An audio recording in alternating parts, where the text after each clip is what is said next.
Are you ready? Okay.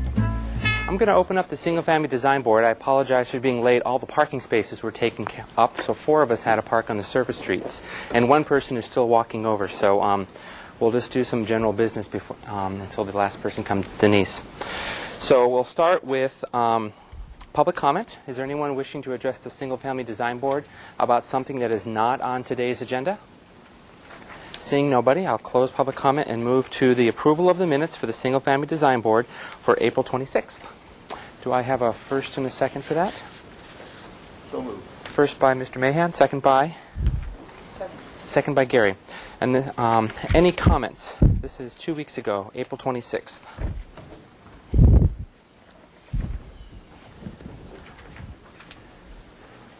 Nobody. I flipped through them, didn't have any comments either. So if that's the case, I'll call for a vote for the minutes as submitted. All in favor? Aye. Opposed? Motion carries. We'll move on to the consent calendar for May 3rd. Mr. Chair? Yes. Are we going to approve the minutes for the consent calendar for May 3rd? Approval of the minutes for the consent calendar for May 3rd. That's what we'll do right now. Okay. Gotcha. So we'll call for a first and a second for those minutes. First by Glenn, second by Gary. Are there any comments to those minutes? Thank you. On item F, it's 927 Mission. The comments should read, continue 2 weeks with the comment that moving the upper deck footprint back to the rear corner of the house to increase the deck distance from the property line is acceptable. So that not moving just the handrail, but the actual deck would have to move away from the property line. Okay. Gloria will modify the minutes as noted.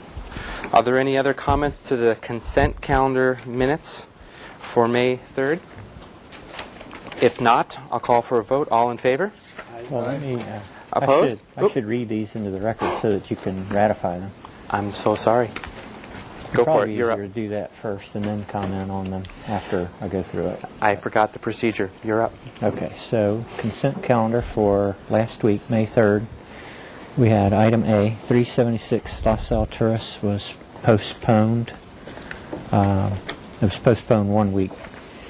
Item B, 122 La Plata was continued 1 week to full board. That's on our meeting agenda today. Item C, 16 Eland Place, got preliminary approval with conditions. Item D, 1600 West Mountain Drive, got final approval of the architecture with a condition. Item E, 1135 Harbor Hills Lane, got a final approval with conditions. And item F, 927 Mission Street, was continued 2 weeks, and we'll make that change to the minutes. Okay. Item G, 684 Circle Drive was continued 2 weeks. And consent last week was reviewed by Glenn Eisler and Denise Willery. Perfect. So we have a first and a second. Are there any other comments for the consent calendar? If not, I'll call for a vote. All in favor? Aye. Opposed? Mahan will abstain. Mahan will abstain. Motion carries. Moving on to the consent for today, May 10th. All right. Consent calendar for today, we had item A, 350 Conejo Road.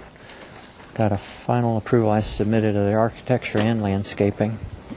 Item B, 376 Las Alturas Road was reviewed today at consent, but it was continued 2 weeks to the full board. That was the one we were discussing might be just sent to the full board rather than reviewed, but it was reviewed by Bill Mahan and Denise Willery. But they did want to continue it to the full board at our next meeting.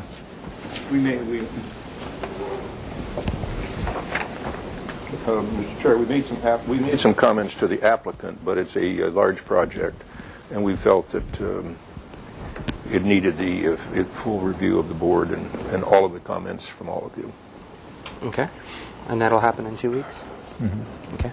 Okay, so item C, 11 Eland Place, got a final approval of the architecture with a condition and a preliminary approval of landscaping. And item D, 112 Calle Bello, got a final approval as submitted. And consent today was reviewed by Bill Mahan and Denise Willery. Great. Do we have a first and a second for the consent calendar as read? First by Aaron, second by Bernie. Any other discussion? I'll call for a vote. All in favor? Aye. Opposed? Motion carries. We'll move on to item D, which is announcements and requests by applicants. We did have one request from the applicant for 1562 La Vista del Oceano to be postponed for 2 weeks. That's item 5. Yeah. So that's item 5 at 4:35, so that they won't be here today. Okay. And that's all I have for announcements. Alrighty. So moving on to subcommittee reports, I don't believe there's any active subcommittees. So we'll move on to item 1, which is 122 La Plata. This is a review after final, so I will read into the record or the discussion. Referred from consent calendar to full board, review after final for alterations to the second story, resulting in a reduction of 8 square feet and a small increase to the front balcony.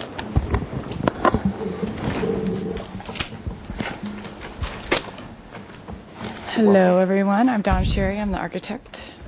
And this is David Shapiro. He's the property owner. This project was seen last week on consent by Glenn. And it was thought that the sill, the windowsill be raised, and therefore it was suggested that I come to the full board to get their opinion on the proposed changes. The area that we are proposing an alteration from the approved plans is in the upper southwest corner, and it's the outline that's dashed is the proposed.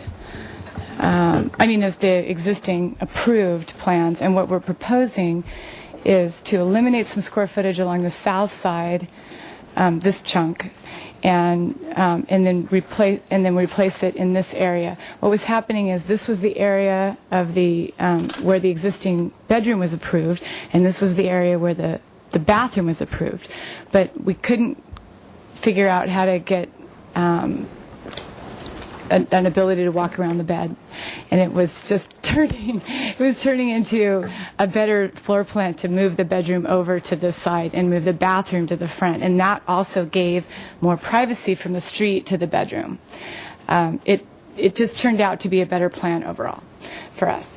The owners were fine with a smaller bathroom. We have a little desk area in the front that has an ocean view now. It was just better for the closets and the whole layout. It was also better for south light, even though when I added up the square footage, the total south-facing fenestration did not increase. The sill height remained the same as that proposed. We weren't proposing to lower the sill height, and in fact, the building, this large window facing south, actually comes in 2 feet. And this bay that was out here previously came in about 6 inches.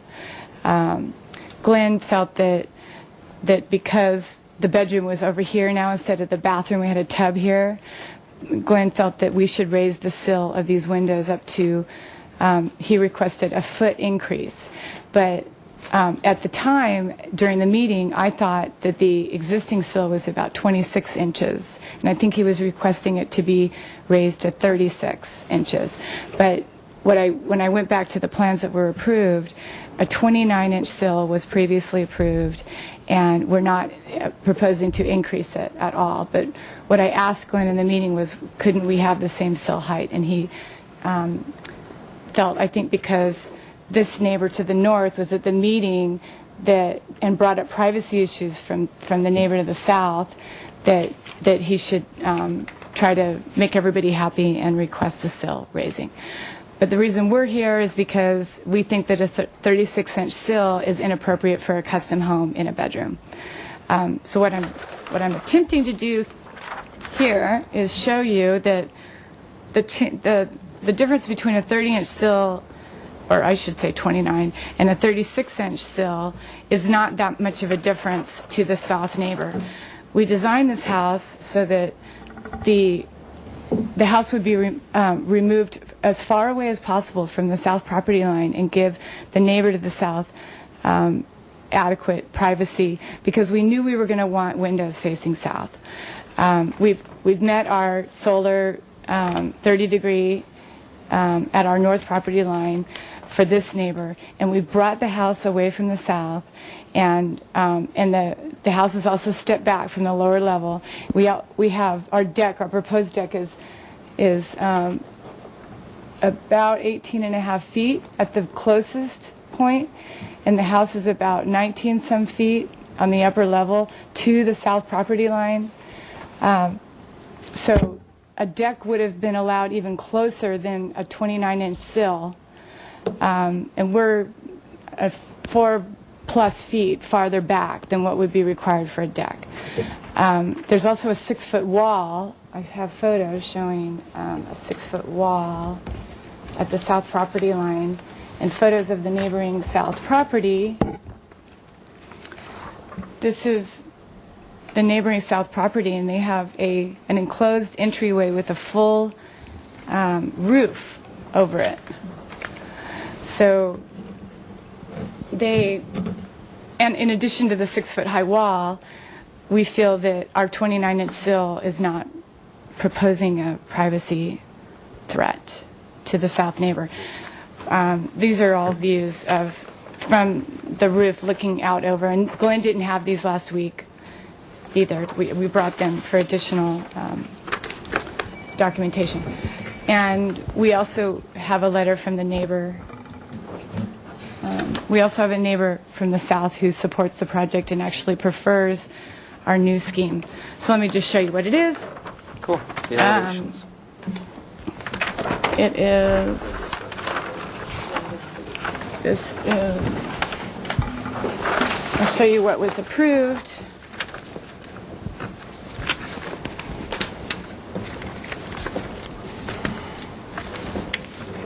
Yeah, one. The front elevation that was approved is this. I mean, what is proposed is this. This was what was approved. So what we've done is we've taken the bay that was at a 45-degree angle. I'm sure you all remember it. It was discussed at length. And yeah, let's put it right. Is that better, Gary? Oh, and I have one for you too. That was approved. This was the approved one. So the bay, the larger bay that has the raised plate, got pushed back. So we feel that it has a better hierarchy and doesn't stand out to the street so much. And it's softened by the balcony, which was always in the front, but now the balcony works really well, and it gives them a place to, look at the view from the front yard. And then there's another little bay. Can I hurry you up just a little bit to watch the time? There was a neighbor. Just this picture, the previous approved. Did this side change too? Right there. That's that one. So you can see that bay just got brought back. We didn't do a raised plate or a bay at the front, and we didn't before we had, but now we have the same, plate height running through. Okay. There was one window removed on the north property line, so the neighbor to the north gets even better privacy than he did before, because he had 2 small windows and now he only has 1. So I think we understand. okay. Thank you. Oh, what? Oh, and we also have, I don't know how many letters? We have, all these neighbors have been given a copy of the plans, and David went around to everybody to make sure they were okay with the project. So we have letters from all of them, Okay. except the ones that are noted, the NAs weren't So that's home. 13 letters. And then this is, didn't this count that gentleman one. was at the last meeting, so that's why there's not a blue dot Yeah. in front of his. Thank you much. So I'll put these in the record. I have 1, 2, 3, 4 speaker slips for this project. So first one will be Mac Bakewell, followed by Ginny Miller.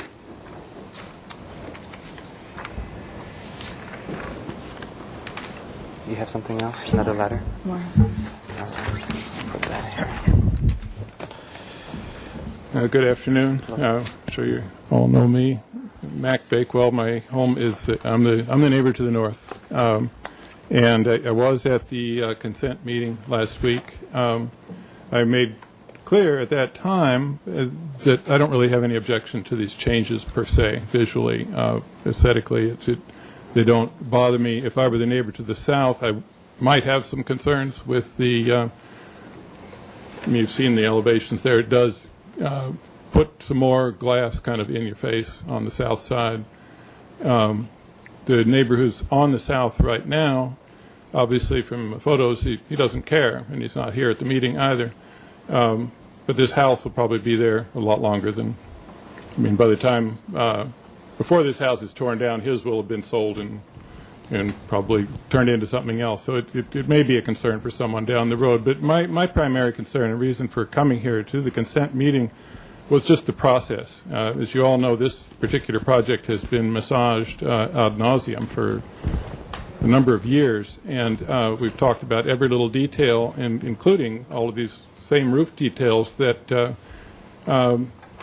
came back to consent hearing to be changed. And I just felt that after, going by the rules as we dotted each I and crossed each T, that we should, that these were significant enough changes that it was inappropriate to address them just at a consent hearing. That's my point, and that's my point today. So, okay. Thank you. Next will be Ginny Miller, followed by Karen Franklin. Good afternoon, everyone. I'm here representing Citywide Homeowners, and it's an organization representing over 1,000 homeowners across Santa Barbara. And we formed over 7 years ago, actually, in response to concerns regarding the new NPO and its fair implementation. As you know, this particular project has followed a torturous approval route over the last 9 years, during which time the various design boards gave conflicting advice, rules changed, and goalposts continually were reset. Given this history, it's particularly important that this project be treated with exemplary fairness. Rather than focusing on the aesthetic merits of these changes, which we like, Citywide would like to focus instead on the process now being employed. Our understanding is that the changes the Shapiros are proposing for 122 La Plata were denied by a member representing the SFDB because of the supposed privacy impact on a hypothetical future property owner of the property immediately to the south of the Shapiro's property. And careful review of the plans, in fact, shows that any increase in privacy impact is minimal to non-existent with these proposed changes when compared to the already approved plans. At best, an assessment that privacy is diminished by the proposed changes is a subjective and marginal call. Furthermore, we have been informed that the current multi-decade homeowner and neighbor immediately to the south, you all know, not only has no objections to the proposed changes, but actually prefers them. With this in mind, we feel it is a dangerous precedent to somehow try to guess the desires and needs of a future owner who might at some time build on the adjacent lots based on a very subjective call regarding privacy issues. Besides being impossible for anyone to guess what those future needs might really be, it seems illogical and unfair that the needs of some hypothetical future owner on the adjacent lot would be allowed to supersede the needs and desires of the current owner and the homeowner to the south who is purportedly being affected. There are, of course, broad protections for those owners coming later, setbacks, light requirements, etc. But in this case, the idea of protection for future property owners appears to be taken to an unreasonable extreme. So I hope everyone sort of agrees now that that's not the case. Granting the requested changes would seem to be a reasonable implementation of the NPO's regulations. Thank you so much. Thank you. Karen Franklin, followed by Tim Harding. And if you can pronounce your name, I think I said it wrong. It's Fricklin. Fricklin. It took me 35 years to do it. Okay. I'm a Mesa homeowner. We want to support the We need to have you by the mic, that's all. My voice isn't carrying. Thank you. As a Mesa homeowner, I would like to support, and my family is supporting the changes being proposed by the Shapiros at 122 La Plata. It seems the person who lives at 118 La Plata apparently likes and is happy with the changes. Given this fact, why is there even a problem? The changes seem to improve the appearance of the home, and the person being affected the most is also pleased. A future buyer of the home at 118 La Plata will see what he is getting and can determine to buy or not buy the home. We can't imagine that that would ever be a serious issue. The small change the Shapiros have requested is reasonable and fair, and the NPO process has let the neighbors voice their opinions, which is what it was designed to do. We think the changes are a definite improvement, and we'd like you to approve the plan. And as far as changing when you're building a house, because I did it, I mean, I would get an award for the most changes, so it's not uncommon to want to change something. So we do approve of the plan. Thank you. Thank you. Tim Harding, and if there are no other ones, he'll be the last speaker.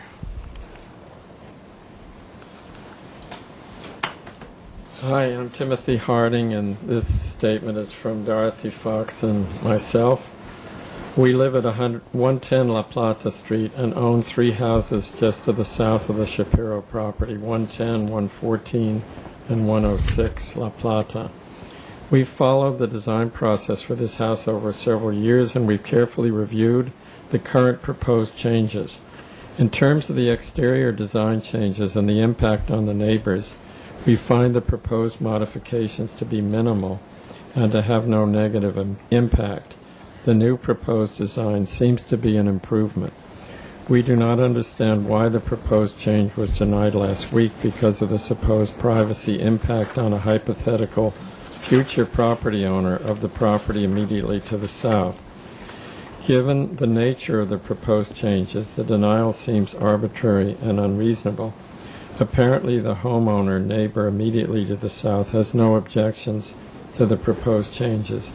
We support granting the requested changes, consider them to be consistent with the NPO regulations. Thank you. And with that, any other speakers? I'll return it to staff. Is there anything else? Just a clarification, the project wasn't denied at consent. It was referred to the full board. Okay. We try not to deny anything at consent. If there's concern or controversy, we'd rather have the full board take a look at it. And is there a letter from Paula Westbury? Yes. Okay. Stating her input. Is opposed to the project. Should we in particular read for public review the letter from the neighbor to the south, since he's the one most affected, or is that Which one? is it Jose? It must be in that pile. Glenn will look for it real fast. I think that's it. Okay. This is Jose Velasquez. He's the immediate neighbor to the south. Yes. I will be at work on Monday afternoon. I cannot speak to the board in person, so I'm hoping this letter can be read at the meeting. I have owned my house at 118 La Plata for many years. I have carefully looked at the changes David and Barbara would like to make to their home at 122 La Plata, and I actually prefer the changes to the approved plan on the second story. I think the changes will make the house look better, and I don't think there are any new privacy issues at all. It is a house I would rather live next to than the one that was approved. I do not think it is fair for anyone else to tell me what I'm supposed to like or prefer. Thank you. All right, that's important to read into the record. So with that, I will close public comment and return it back to the board for questions of the applicant.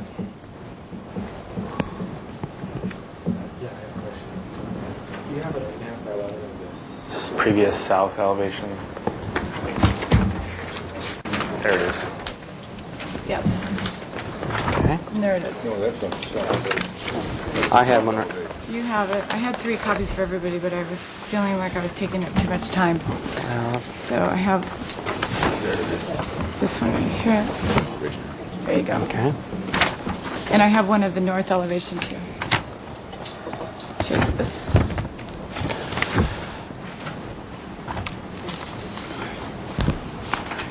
And if you don't mind, we'll just go to which? It's north. It's the north. Okay. It's just that window was removed. Okay. Any comments from the board members? Do you have anything in particular, or not really?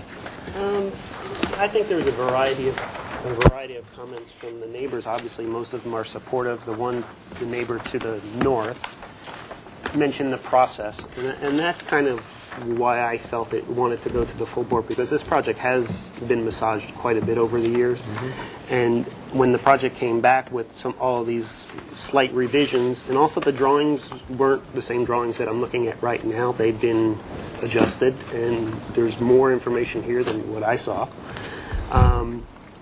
I just felt like the full board needed to support this project. That way you wouldn't necessarily have an appeal issue later down the road either. So Totally get it. I Sounds totally good. understand. I was trying to defend you. Does anyone else want to make any comments about this?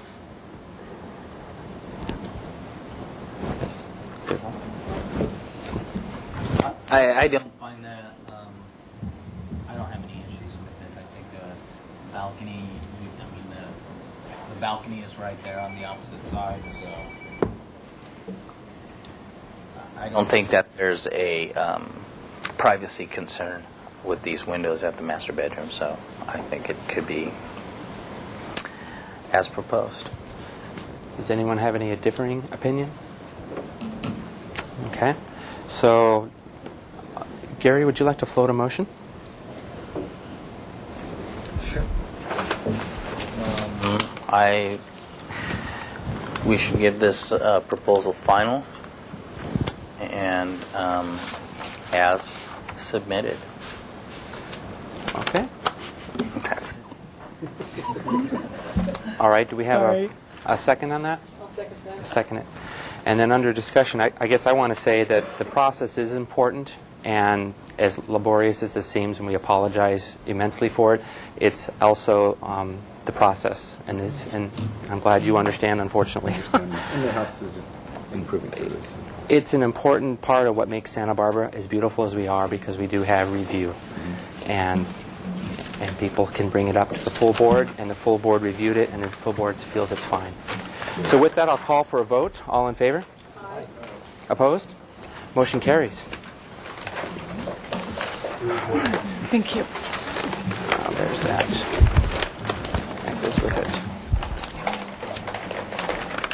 We'll move on to item 2, which is 1935 Los Tunas Road.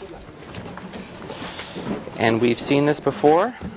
This is a proposal for some as-built stone walls, pedestrian gates, and driveway. Do you want to dig up the minutes that we just approved?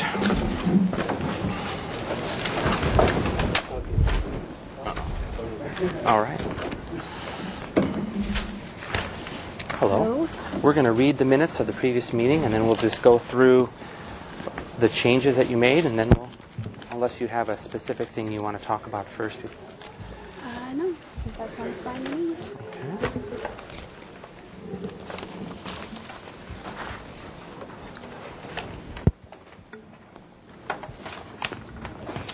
Mr. Chair, I'll read the minutes. Okay. Provide a landscape plan for the understory.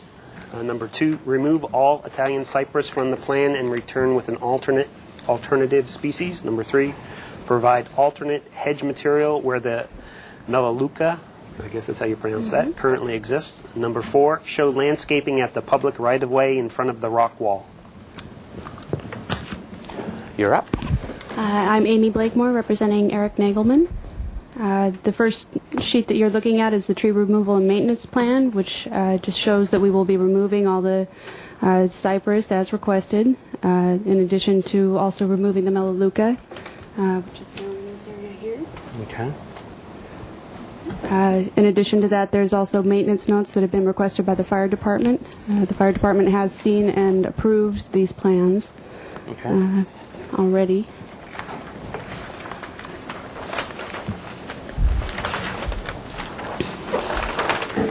The second sheet is just showing a basic irrigation and hardscape plan. Everything that we're proposing is going to be on a drip system. The trees will be on their own drip system. The understory planting will be on another system. I think we have made no changes to the hardscape since you've seen this last. And then the final sheet is the planting plan. As an alternate to the melaleuca that'll be removed in this area here, we're proposing to put in pomegranate trees as a hedge. And although deciduous, it's pretty brief deciduous period and can also provide fruit and a good screen for the remainder of the year. In lieu of the cypress trees, we are proposing to add 4 king palms around the motor court, just in this area here, to create a sense of enclosure and arrival at the motor court area. The remainder of the planting is understory planting only. We're focusing on repeating the pomegranate element as you come up the stairs by using a dwarf pomegranate. The majority of the species are extremely, if not very, drought tolerant. And at the street planting, we're proposing 2 types of agaves with a ground cover planting of cotoneaster, just to soften up the wall. Was there a comment about understory planting somewhere else in general? I think there was just a general concern that the main area here didn't have anything. We wanted to keep it away from the understory of the oak trees up here, just so that we're not generating any extra irrigation under there. Okay.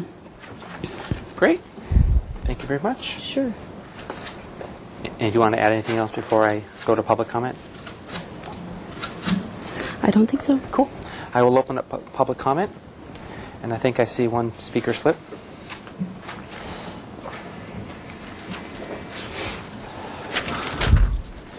Phil Suding. Good afternoon. I'm here again. Unfortunately, we haven't had a chance to review the plans before right now. And I sort of question the appropriateness of the king palms with the olives. It just doesn't seem like it's in the same sort of plant palette. I would like to request that we be given some time to review these plans, but I don't want to delay this really any longer. So I'll leave it to the discretion of the board whether or not they feel that the king palms are appropriate plant material for the palette. Thank you very much. Are there any other speakers for this project? If not, I will go to staff. We have a letter from Paula Westbury. Yes, a letter in opposition from Paula Westbury. Great. And with that, I will close public comment and return it back to the board for questions of the applicant. Chair? Yes. Earlier on, we looked at changes to the house too. What is happening? Is that still happening, or is that not happening now? That's not happening. It's not. So that's gone away. Not a question to the applicant, but a question to our landscape architects. Please describe the difference between a king palm and a queen palm. Other than one's a boy and one's a girl. Exactly. Yeah, right out here when you walk in. Slender trunk. Queens are a little fatter. I think something to add to that. They also have queen palms have rotating foliage along the shaft of the leaf, and so they look very full and bushy. They tend to yellow out a lot. The king palms are much more statuesque. They have more of a flat frond, and they have a sheath that comes up, and then the inflorescence or the flowering body, fruiting body, comes out at the base of that, and it kind of hangs down. They're quite beautiful. They're my favorite palm, actually. Mm-hmm. Mine too. Okay. If there's any other questions, and if not, we'll go to comments from the board members. Denise, you may. About the question of are the king palms compatible, I think because they are around the motor court and they are not right next to the olive trees, that that's acceptable to me. I think that's the place, if you're going to put them somewhere, that would be the place I would put them as little, points of interest around the central motor court. I do really appreciate the applicant's attempts here to take out the cypress. I really did feel they were inappropriate for the site, and I feel that this plan is a lot better. Thank you. Any other comments? Mr. Chair, actually a question to, I guess, Denise or our other landscape, Aaron, our other landscape person. How tall do king palms get?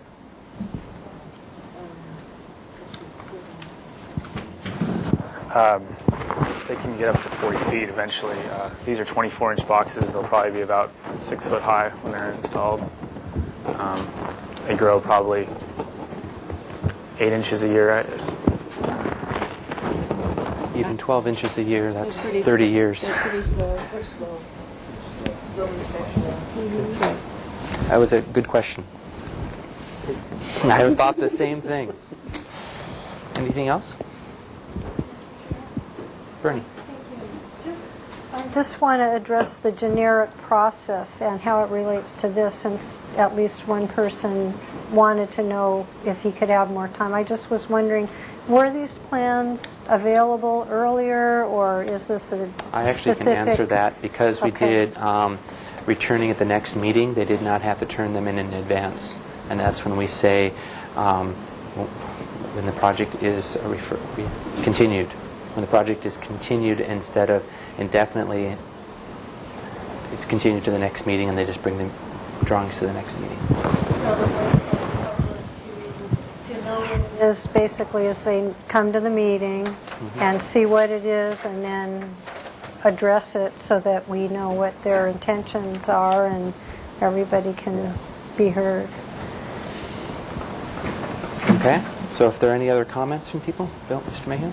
Well, Mr. Chair, I think that following up on Bernie's direction, this is an enforcement case. We're looking at a whole bunch of stuff that is as built over a year or more, and it would seem to me that it would be a great courtesy to the neighbors to continue this, and so that they do get a chance to look at this and digest it and make their comments based on their evaluation of it.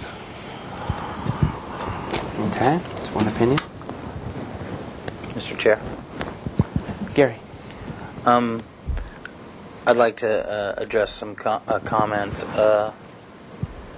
I think the applicant has done everything that we requested. They removed the cypress trees. They've added some plantings in front of the, quite nice in front of the stone wall. And I think that they have met all of the requirements that we've asked them to do.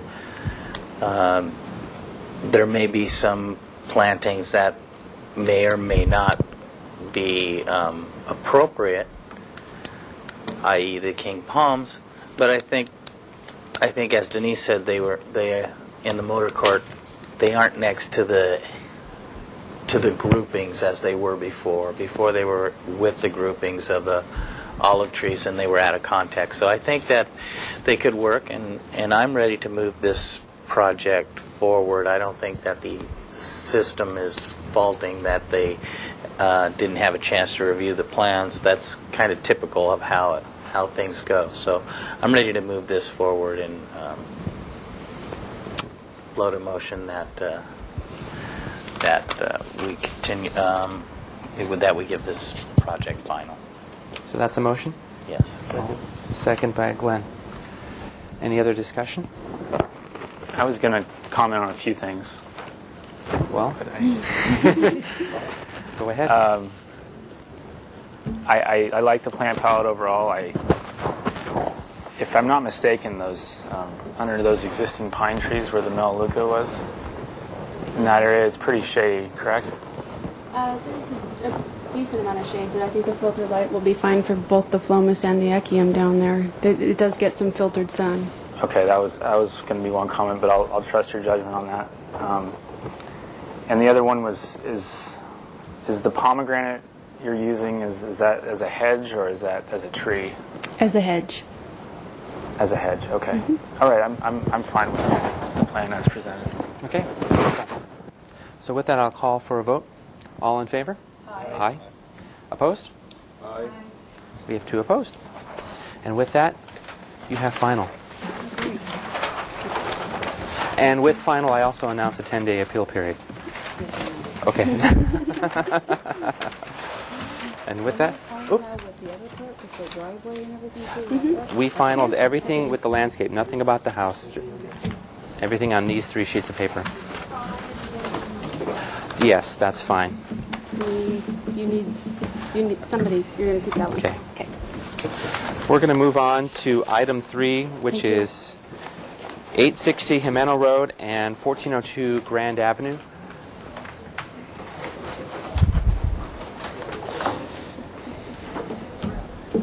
Are those people here? Yes, they are. Okay. This project has been revised to add a 603 square foot detached two-car garage for 1402 Grand Avenue. Staff hearing officer determination for substantial conformance is requested. I won't go into the stuff about the lot line adjustment. Oops. The lady over here in the blue will help you. Moving back. This is the lot split. We've seen this project before, so I'm being abbreviated on the project description. The project also includes alterations, but we already looked at that. Staff hearing officer's approval for the lot line adjustment. Okay. So we'll get the drawings first. Mr. Chair? Announce your names for the... Oops. Hello, Mr. I'm Chair. Rochelle Mayland. I'm agent designer for the client, Todd Revo. Kathleen Weinheimer, attorney for the project. Todd Revo, owner. Okay. I'm Staff Suzanne comments. Regal, the case planner for the project. Just letting you know that on February 8th, the applicant had submitted some plans for single-family design board, and upon my review, I went through the conditions of approval that were outlined in Reso 04609 of the staff hearing officer, and found some difficulty making sure that these conditions were being adhered to. They have added a two-car garage, they have widened the driveway, and they've increased the amount of pavement in the proposed turnaround over what was approved at the time of the staff hearing officer approval. Staff is supportive of a two-car garage. However, we are not supportive of the increased area for turning around. But we've let the applicant know they can go forward to staff hearing officer and pursue their request at a full hearing of the staff hearing officer. So today we're having comments on what those design factors are. We also had a few inquiries on whether or not the fire department have looked at this project specifically. They made some generalized comments at the site about access width of a driveway of 16 feet and some height clearance for eaves and projections off of a carport or a garage, but it was not specific to this project. So I just want to clear the air that there is not an official fire department ruling on what has to be widened to what level, because that will come up under public comment. And the Transportation Division has looked at the minimum areas needed for a turnaround, and I do have a copy of what they've reviewed here with me, so you can look at that also during your review. I have a question for staff before we really begin. Is it important for us to read our previous single-family design board minutes that we... I would. So if we can have someone dig those up. Pull them up. And how about we'll read those minutes after you bring us up to speed on those couple things that are changed. Okay. Oh, he's faster than I thought. All right.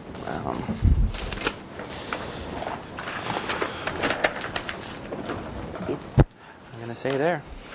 All right. Comment number 1, the lot line adjustment is supportable as presented. Number 2, the hammerhead driveway turnaround is approved as noted on the plans to be no wider than 14 feet. Number 3, remove the decomposed granite under the oak tree by hand and replace with bark and several large boulders. An arborist is to approve the bark and boulder proposal. Number 4, plant a tree in the small triangular planter.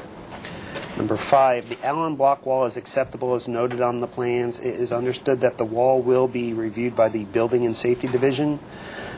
Number 6, windows are approved as noted on the plans. Number 7, show irrigation to the rosemary shrubs. Number 8, indicate that the heath room? Oh, health room. Health room. I just lost where I was. Room. Exterior lighting uses a motion detector. And number 9, comments 4 and 8 were carried forward from the minutes of March 2nd, 2009. Staff to verify appropriate setback for the gate and study the light fixtures at the gate. Okay. Before you go on, I want to go back to staff on that one comment about the gate. Has that been resolved in staff's mind? It said they'd confer with staff about the location of a gate. This must be off of Grand Avenue? Correct. It's the entry gate off of Grand Avenue. They were relocating it so they did not require a modification for an overheight. So you're 100% satisfied with the way the gate is shown on these drawings? Yes. Okay. Okay.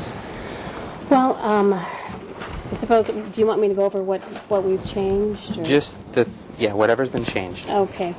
Well, of course, this is involved with a lot line adjustment, and it was determined by the city that we had to bring the 1402 Grand Avenue property into compliance with a covered parking space. So originally we didn't have that on there. So in looking at putting a carport in this area here, that's when Alan Wright, so the fire department, had come out and made the comment, as Susan says, it hasn't officially reviewed this, but made the comment that this emergency access finger right here needed to be widened to 16 feet. Also, if we'd put a carport here, it wouldn't meet the clearance just with the widening of this, so we were forced to push it over to here.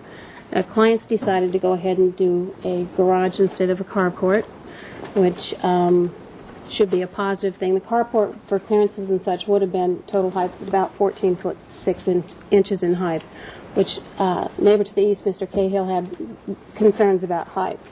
When we do the garage, we're at 12 feet in height total. So it's a much more reduced profile as far as height. Also, obviously, a garage is more desirable than a carport, and the OBS who reside at 860 Jimeno Road are also supportive of the garage.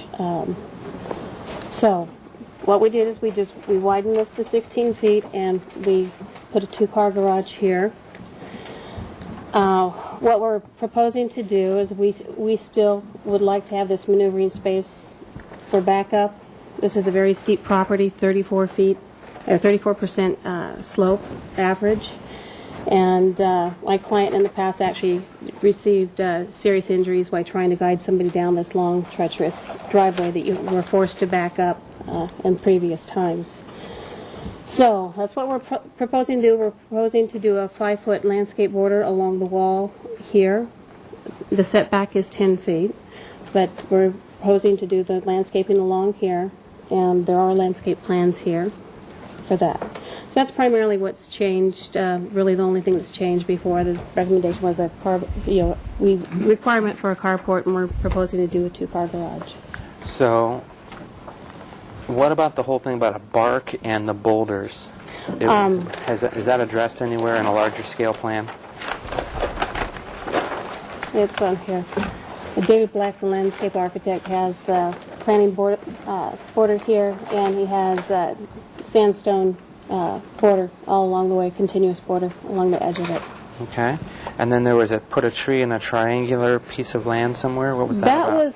Originally that was just an off comment by the board to put something right here, but the arborist definitely didn't recommend it, neither did the landscape architect. There's an oak tree here and oak tree here, and obviously putting a tree here with a root system would tear up a driveway or the stone wall and be competitive to the existing oaks. Okay. I think we got it. Are there any? Okay, that's perfect. That's a question. Anything else for your presentation? Mr. Chair, there are just a couple of things I'd like to add. Can you bend that Weinheimer. mic a little bit towards you? Perfect. Kathleen Weinheimer for the project. When this was last before you, there were comments made by the neighbors that there was concern about, and I think some of which gave rise to the limitations on the maneuvering area, that the home had in the past been rented as a vacation rental. That's not part of our purview, so we don't need to go there. No, I understand that, but we have since resolved that issue with the city, and therefore are requesting that this additional maneuvering area and potential guest parking area be considered by your board, because in fact, as Rochelle mentioned, this is a 600-foot long driveway, so it isn't reasonable to expect that guests would park down on Grand Avenue and make a 600-foot long walk in the dark up and down to their car. Further, we think that in reviewing the zoning ordinance, we can find no reference to a limitation on maneuvering area such has been imposed here. Given the fact that this is in a high fire hazard zone and is in fact so far from the street, we do think that it's imperative that ample maneuvering room for any vehicle that may be up there, whether it be residents or emergency vehicles, have ample space to turn around. Thank you. So as such, we're making the requests that are before you today. We do appreciate that this is a somewhat confusing process, that the last time you were here it was involving a carport, but now as we've refined the project, a garage really seems to make more sense in the area. Is there any architecture for this garage? Yes. Forgot to look at that. Okay. We'll look at this. This is perfect. Great. Do you have anything else? I'll open public comment. With that, I have 3 speaker slips. First one will be Ellen Boris, followed by Tony Fisher. Oops.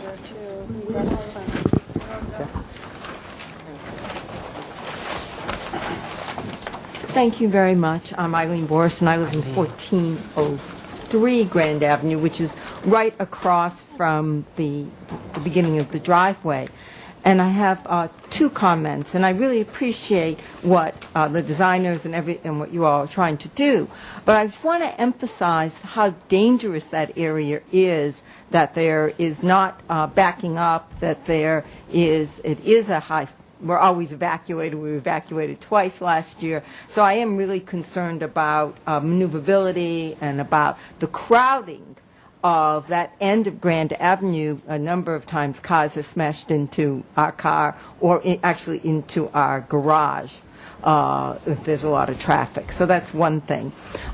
Secondly, we are, though, still concerned about light and noise pollution with the gate. Any lights in that near area shine right into our kitchen and into our house. So we are concerned about that, and we do hope that the inspection and that the automatic sensors and stuff are of the highest quality. But we're also concerned that the gate is not something that moves out into the neighborhood and moves away or moves in such a way that is not noisy. But I want to emphasize the dangerous area in terms of maneuverability and in terms of fire hazard. Thank you. Thank you. Next will be Tony Fisher, followed by Mike Cahill.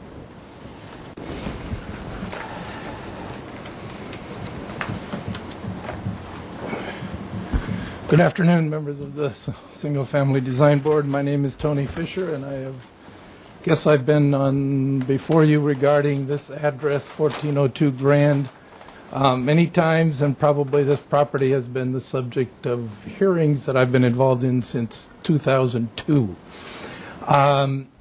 This one, again, is a surprise that it's even before you.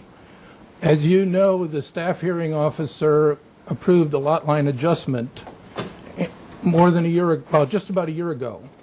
The conditions of approval of that lot line adjustment preclude this project, and it specifically says you shall not even attempt to give a preliminary approval until those conditions are complied with, and those conditions relate specifically to the protection of the oak tree, reduction of the paved area, as well as the protection of the oak tree is necessary because this property owner went in, took out an old wall and graded it and created a parking area, which, by the way, from the time of last year's staff hearing officer approval to the present, the parking is probably worse under the oak tree. And as I commented in one page of my letter, it appears that they're trying to damage the tree so they don't have to deal with it in the future, is the only logical conclusion, because everybody seems to agree that the oak tree needs to be protected. I have given you 30 pages of material. 17 or 18 pages of it are from the lawsuit filed by the city. But we don't care about that part. Well, I think you should be aware, it was mentioned in the presentation, but there is something, I think the hotel use, which is ongoing, is driving the design of the project. This is a single-family zone. You know what we're here for. Okay, I'm getting to that. This design, this location of this garage, is not convenient to the house it is intended to serve. If you look at it, it is a perfect location for a guest cottage, which is how it is designed and sized, and I can assure you that over the history of this property, nobody has ever parked in a garage, and it's not likely to change. This building will morph into something else, consistent with having 15 guests at the place on a regular basis, coming and going. The transportation plan is the second last page of the materials. I gave each of you a copy. The last page puts in perspective the relative locations of the houses in the neighborhood and this proposed garage. And as you can see from that, it is more convenient to the other two properties than it is to this one. It's not a good design, and this is part of a lot line adjustment review. And even though I'm talking about it, I don't believe it's appropriate, since they did not appeal the conditions of approval. It's not appropriate to come back a year later and attempt to undo the conditions of approval. They had the opportunity to appeal, and they didn't.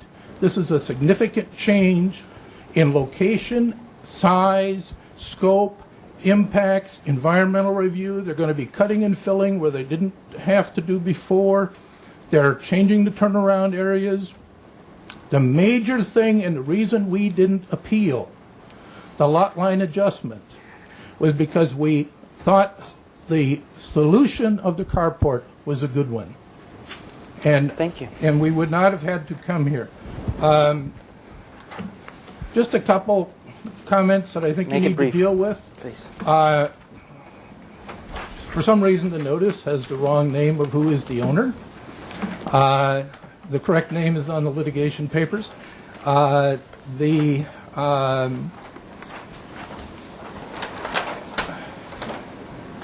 size is obviously more appropriate to a cottage than just a simple two-car garage that far away from the property. The roof line is a hip roof. The house is a flat roof. Why is, that was assumed that the carport would match the architecture of the house. That would have been acceptable. Because of these new aspects, there needs to be a new environmental review. It's in effect a new project. Thank you. Now, I don't think, you've looked at your minutes. Mr. But Fisher, I think you I need to move on. look at the conditions of approval. We will. That are on page 2. There are 11, 12, 13, 14 of them, and you have them. Good. Thank you. They specifically deal with this, and I would request that you not approve this morphing of a single-family house into an even bigger resort hotel. Thank you. And our last speaker will be Mike Cahill, unless I get another speaker slip.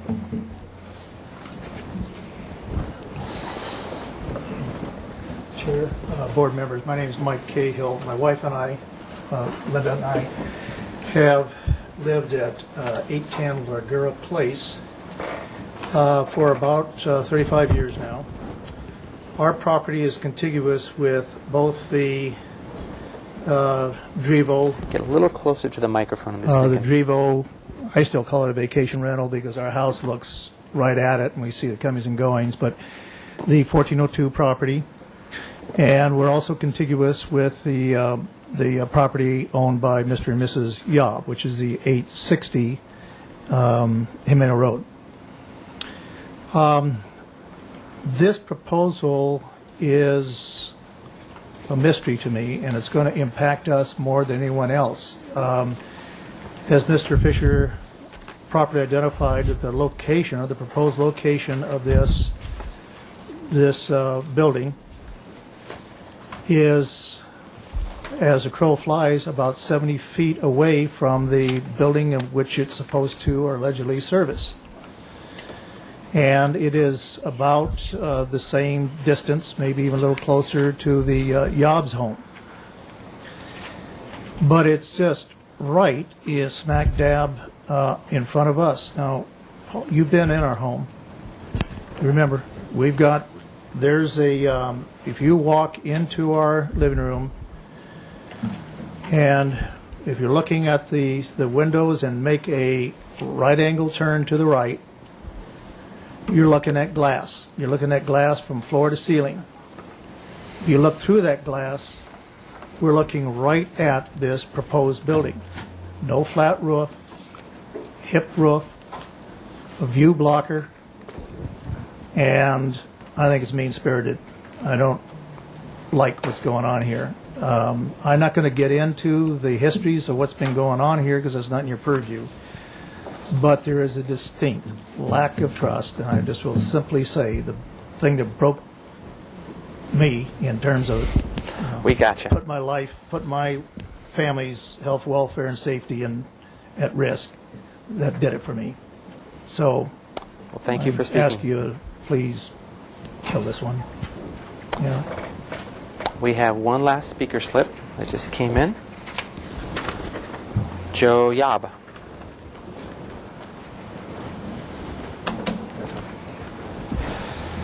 Good afternoon. Hello. My name is Joe Yob, and my wife and I reside at 860 Jimeno, which is the house right above the proposed garage. Yeah, right here. They're right here. We purchased the house a year ago, January, actually from Mr. Dreba, who had owned it before. And I'm not privy to all the history of all the stuff that's going on here. I just wanted to make one comment about the carport versus the garage. Todd had called me and told me that they were going to put a carport in there, and my reaction was that I was really not excited about a carport, that if he had to do something based on what I was told that he had to do something there, that a garage made a lot more sense to me than a carport. Because, in my opinion, a carport is just a junk collector. You build it, you stick stuff in there, and it becomes an eyesore for the neighborhood. And I thought a garage where you had closed walls, had a door, made a lot more sense. So I encouraged him to pursue that angle if he really had to do something there. So, and I'm going on the premise that there was a requirement that be done. Well, thank you very much. Okay. With that, we have one letter from Jill Kent. Have you flipped through that yet? It's it's a letter of concern having to deal with this project. Okay. And we also have a letter in opposition from Paula Westbury. Okay. Does staff have any other comments? All right, I'll return it to the board for questions of the applicant. Pass that down. Thanks. Go for it. Is there any proposed walkway from this garage to the intended user of this garage? I don't see any. There's an existing walkway from go to the site plan here. Site plan here. This is all stone walkway and terraced. You can see it right here from, this is the house. If you're standing on the concrete parking pad right now, this is looking toward the house. Okay. And you have to remember that this property has a 34% slope, and it drops off quite a bit. There's some photographs, but basically there really is no other place to locate any kind of parking on this property. You can see from the topography plan here, it's quite steep, and this makes the common sense. So we do meet our setbacks, and we did stay. We could go 10 feet up to the side property line. We're 20 to 21 feet away from the side property line, which is Mr. Cahill's house. And this is his house that he was talking about. I don't really see a full glass wall. That's the photograph from the area looking toward his house. I want to put that on the TV person. Thank you. This I'm upside down here. I'll orient myself a little bit. The garage would be down in this area over here. So you can see it appears to be bathroom windows that are facing the property. Also, we will dig in about 30 inches, so it'll be lower profile. And we put a hipped roof on it because it's more aesthetically pleasing. I think that makes sense. Good. I'm just keeping your comments brief to the question. Okay. Question by Gary, and then we'll go to Aaron. Two questions. One, why is the garage 29 inches 29 feet long? And why are there windows and doors on one side of the garage only and not anywhere else? Well, on the east and the north side elevation of the garage, it is dug in 30 inches into the slope, so it's a lower profile, so obviously we wouldn't have a door access there. Second thing is to limit light and privacy, since it seems to be a concern, so there's no windows on facing Mr. Cahill's or the Yobs. And also, the existing concrete pad makes normal sense to use as a walkway out the south-facing side of the garage, so there's the man door there. We also kept the garage minimal 20 feet interior width requirement, but made it a little bit longer, so there's some room for some storage, which people normally have in a garage. Are you done? Go to Aaron. I actually have one for staff. Has to do, I'm reading through the staff hearing officer comments. Number 1 is a one-car garage shall be constructed to provide one covered parking space. So this applicant is here with a 2-car garage. That's because they would like to do 2 cars? In order to make the findings for a lot line adjustment, you have to find that the project is consistent with the general plan and the zoning ordinance. The minimum requirement in order to meet the zoning ordinance for covered parking in this instance is 1 covered space. Okay. So the intent of that condition when staff wrote it was that we were meeting the minimum requirements, not eliminating the possibility of doing a 2-car garage. Or So staff is okay with the notion of having a 2-car garage. And the fact is that it's less than 750 square feet. Correct. That's the only thing you look at. Correct. It meets zoning. I have another question for the applicant. When you did the single-family or the staff hearing officer, there were some conditions in here, and now you were okay with the conditions at that time? Because it said in here, large boulders shall be placed, decomposed granite shall be removed by hand, a small tree shall be planted.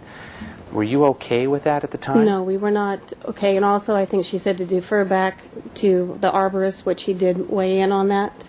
So we were not, in fact, my clients never signed the lot line approval on that, because we did take issue with the restricted. I want to go back to staff then. Okay.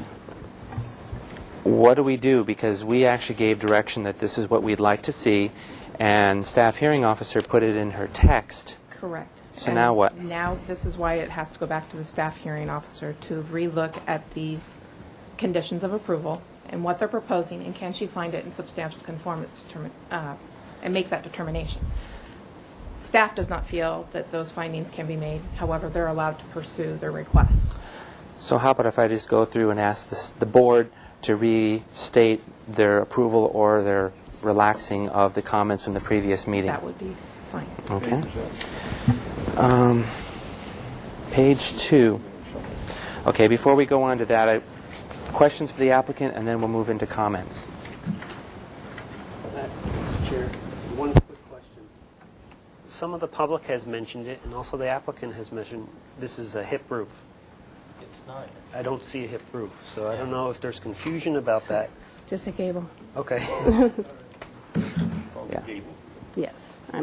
So let's move to comments, and I guess I should first ask the landscapers to take a look at this solution that they have noted here, reflect back to what we asked for plus what was in our previous minutes. We rely a lot on you guys in the sense, what is your feedback on that? And I'd like to have the board weigh in on that. Sorry. Mr. Chair? Oh, Mr. Mahan. I'm ready to make fun of that garage. I don't have a problem with it. I agree that a garage is a better solution than a carport, and certainly 2-car garage is better than 1-car garage, because I think the more cars you get, behind walls, the better off you are. However, we do have a guideline that an accessory building or a garage will be in the same architectural character as the main residence. And since that isn't the case here, even though it's a very attractive building, I couldn't support it. I think you've got to bring this garage into architectural conformity with the existing house. And as far as these conditions go about the tree and the boulders and all that stuff, the bark removal, I remember that very clearly, and we were very, very adamant about that. And I wouldn't want to change any of those conditions. Okay.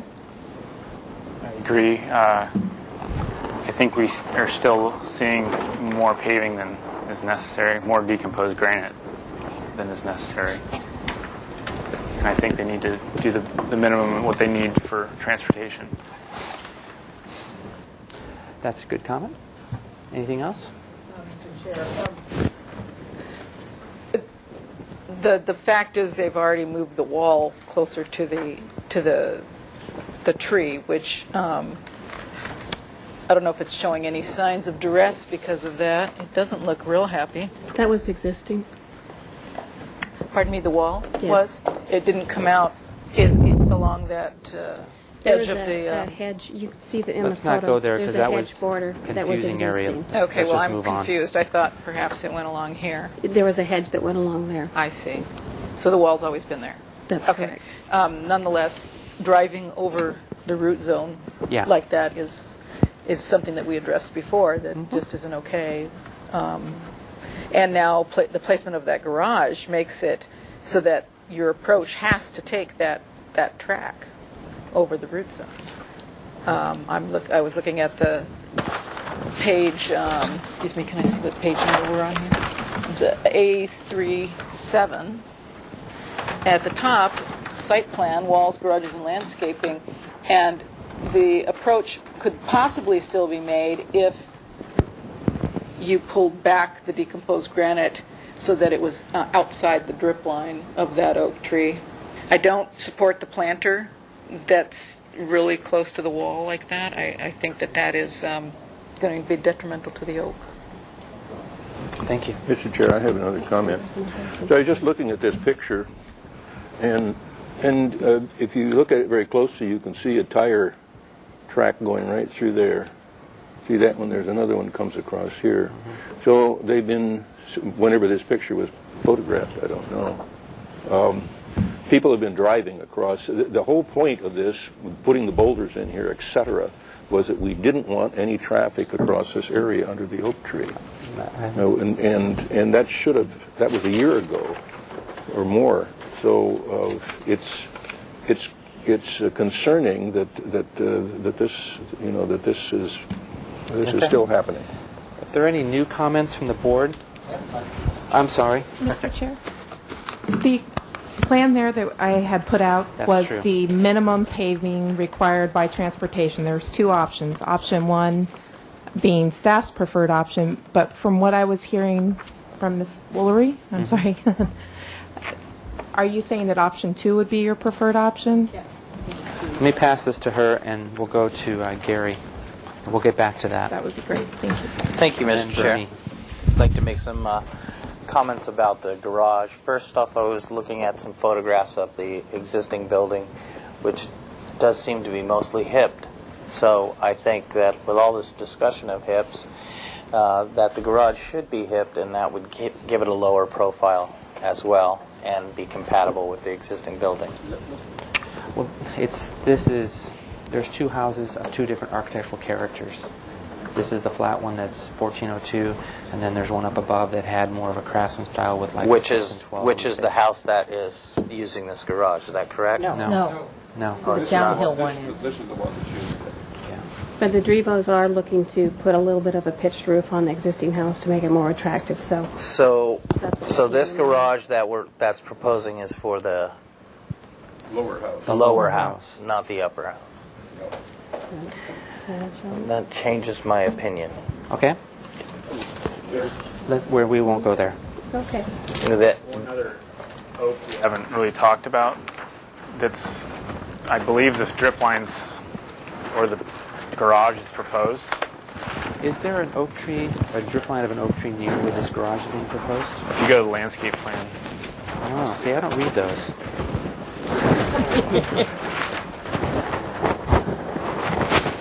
And it says 18-inch oak. There's an oak down here. So that's a pretty significant oak there.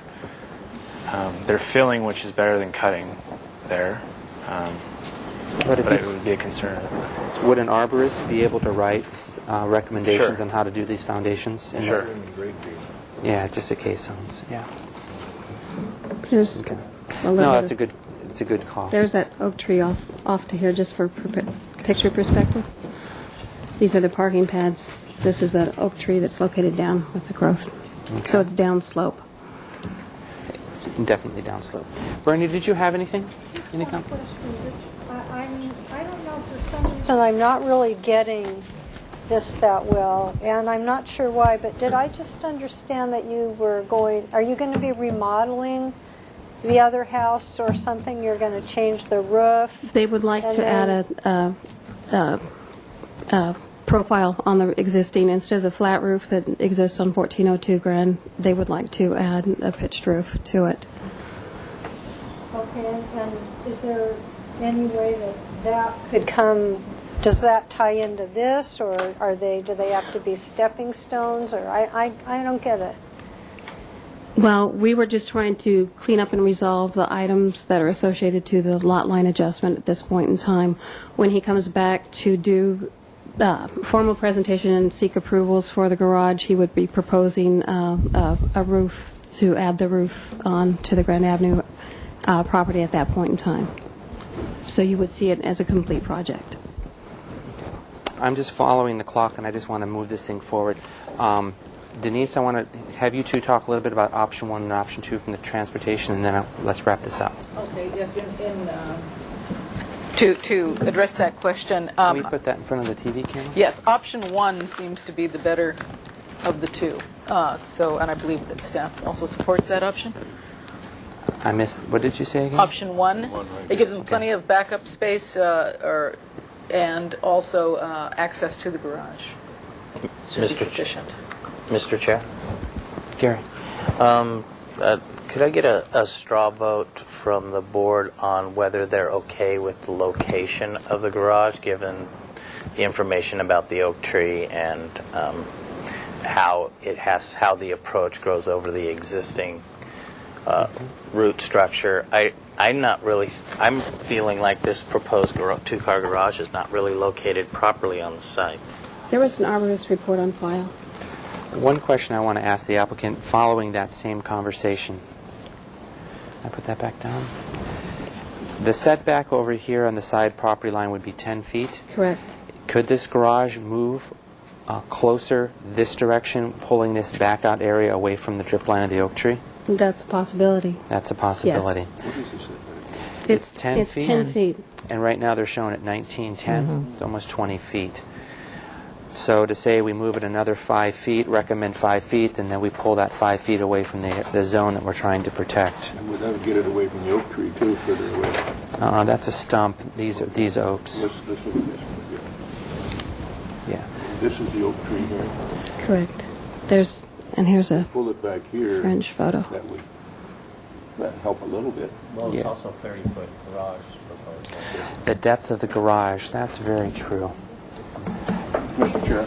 Perfect. The thing that would be the best from the standpoint of the oak tree would be to do a 21-foot long garage, or whatever, 20 feet 8 inches, move it back to 10 feet from the property line, and then it would be about like this, and it would just be that little tiny bit of drip line that would be affected, and that would be the best solution. Plus, it would let them get their back up here further away from this oak tree. I'm ready to make a motion. Not quite yet. I'd follow up on that idea, except Mr. Cahill over here will be upset that we're moving the garage closer to him. If we were just to move this thing, say 9 feet off or 8 feet, that would be all we need to satisfy this requirement, and we're keeping this line where it is currently. Okay. So before we go to the motions, I want to talk about architectural character. I, for one, don't have a problem with a different architectural style because it's a well-done building, and that later in life maybe something will happen different down at the lower building. The design for the garage is fine. So I wanted to do a straw vote to give the applicant direction. Is the board as a whole wanting them to change the garage to match the house that it serves, or having a different design style but of a high quality design style is satisfactory? So the question is that is the current design proposal okay for the solution? Is the current design style okay? I want a straw vote on that from the board. And I believe it's okay, the way that the design is, and it doesn't match the house down below. 1, 2, 3, 4. Okay, so that can be different, so that's a direction that we'll put in the motion. The second comment is whoever makes the motion to suggest making the garage smaller and going back to the original solution on protecting the oak trees. So I think we're ready for a motion. I'll make a motion then. Let's see, what do we want to give this, a preliminary approval? No. It's only consent comments. Oh, it's got to go to the staff hearing officer. Right. I make a motion that we continue this to the staff hearing officer with the comments that we would like to see the garage shortened to 20 feet 8 inches with the rear wall still kept at 19 feet 10 inches from the property line as shown on the plan, and then the backup space would be revised and shifted to the east, further away from the oak tree, and that the similar to option 1 but adjusted for the length of the garage, and that the architecture of the garage, generally speaking as presented, is acceptable to a majority of the board, and that the original conditions regarding the oak tree, the boulders, etc., will stay in place. And just for the record, it's from the previous motion, it's item 1, 2, 3, 4, and 7. And it's also noted in the staff hearing officer resolution. Okay, do we eliminate the landscaping then? Because that was original board recommendation at the very beginning. So I just want a clarification on that. We'll get to that in a moment. Okay. Oh, and I'd like to add that the planter along the stone wall would be eliminated. Yeah. So is there a second on that motion? I'll second that. Second. Under discussion, I didn't follow anything that you just said. I got lost. Okay, What were you telling you me? just clarified that the original direction from the board was to create a landscape border along here.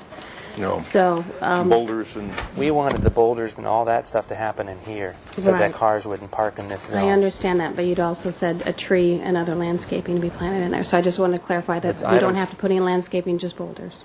I didn't say that. No, this is from a year ago. It said item 4 is plant a small tree and a small rectangular planter. It's what we asked for. And where is the triangular planter? I don't see we'll it. have to get to that next time. They were talking about this area right here. Okay. So that's what we asked for. And if you have an arborist report, provide it at the next meeting. But we need to move on. So we have a first and a second. Are there any discussions from the board members on this motion? Okay, we'll call for a vote. I'd like to add one other thing to the motion, and that's that the arborist also look at the garage in relationship to the downhill oak tree and the root structure, and to be assured make recommendations to protect that tree as is necessary. Beautiful. Who was the seconder? I was, and that's fine. Okay. Comment or discussion? So if this motion gets approved, then are we not going to see the reduction in the size of the garage, and it's just going to keep, how does In that the motion, work? we made a reduction to 20 feet 8 inches, which is the minimum size for 20 by 20 garage. And it's going to the staff hearing officer to resolve whatever that kind of stuff, and then it'll come back to the full board, and we will review the landscape plan and the architecture of the garage at that time. So indefinite continuance to the staff hearing officer, and then back to full board. Any other discussion? Call for a vote. All in favor? Aye. Opposed? Motion carries. Sorry it took so long, but sometimes it's important.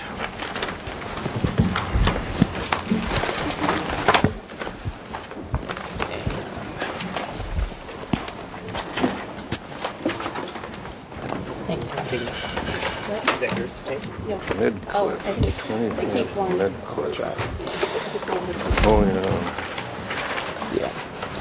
Well, we're not in too bad shape. 20 We're on item 4, which is 2501 Medcliff Road. We've seen this project before, so I won't read through the project description. Briefly, it's a proposal to subdivide 2 existing parcels at 2501 and 2505 Medcliff into 4 parcels, varying sizes.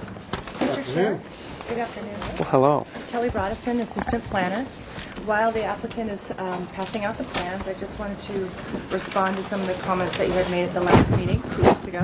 One of the comments you had asked to see, you had asked the applicant to study the proposal for installing something more organic rather than sidewalks along Medcliff. And that was part of the motion. And I did go out to the site visit, and there are sidewalks along Medcliff, on both sides of the street, and that is part of the pedestrian master plan. So what we as staff are going to do is go ahead and have the applicant still show the sidewalks, and then when we go to the Planning Commission, we will pass on the fact that you as the board would rather see something other than the concrete sidewalk. But because it is part of the pedestrian master plan and there are sidewalks out there already, we're having the applicant keep them on the plan, but we'll pass along your sentiment towards sidewalks. That was important to hear. Okay. Anything else?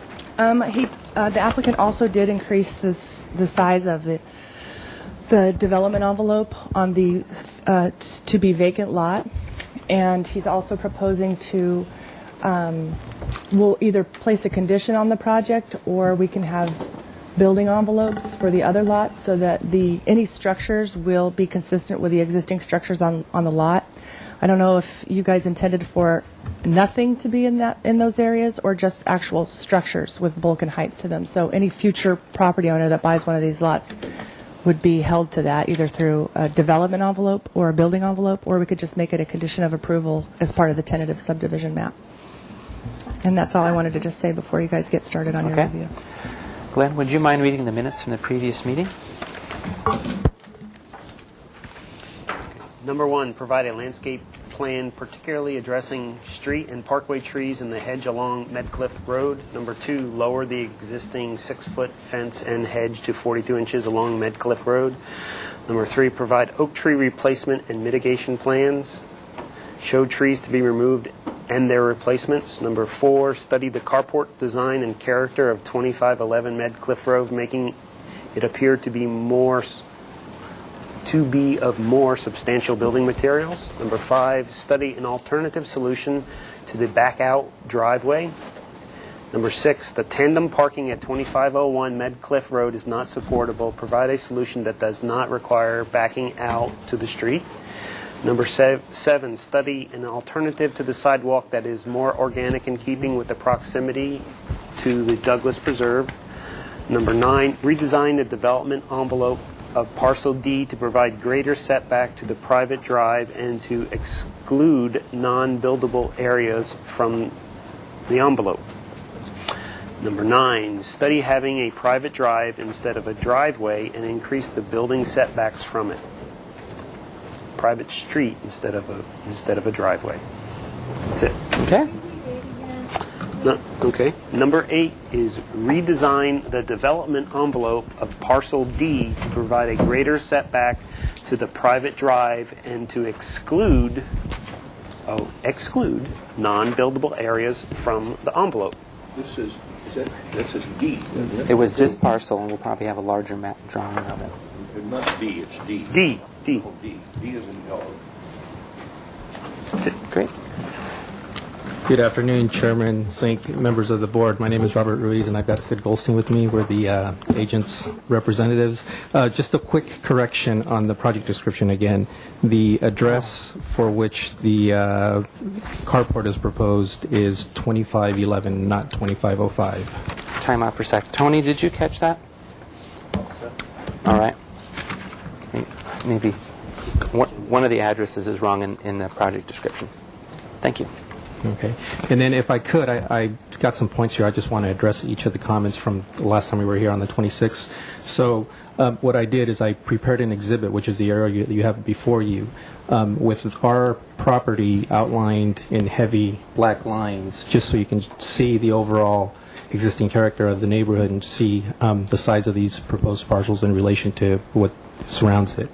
The parcels are all bigger than anything around it, and the highlight around the road is actually where we have existing sidewalk. So the sidewalk that we're proposing is in character with what's there. Also, I want to point out that there's parcels directly to the west and to the east that take access from private driveways, which is also consistent with what we're proposing. So one of the first items that was asked for in our last meeting was a landscape plan, and that's the second sheet of the set there. So the landscape plan shows the sidewalk with the parkway against the curb. It shows the type of ground cover and trees we're proposing, street trees, which are fern pines, which are consistent with what's recommended for the area.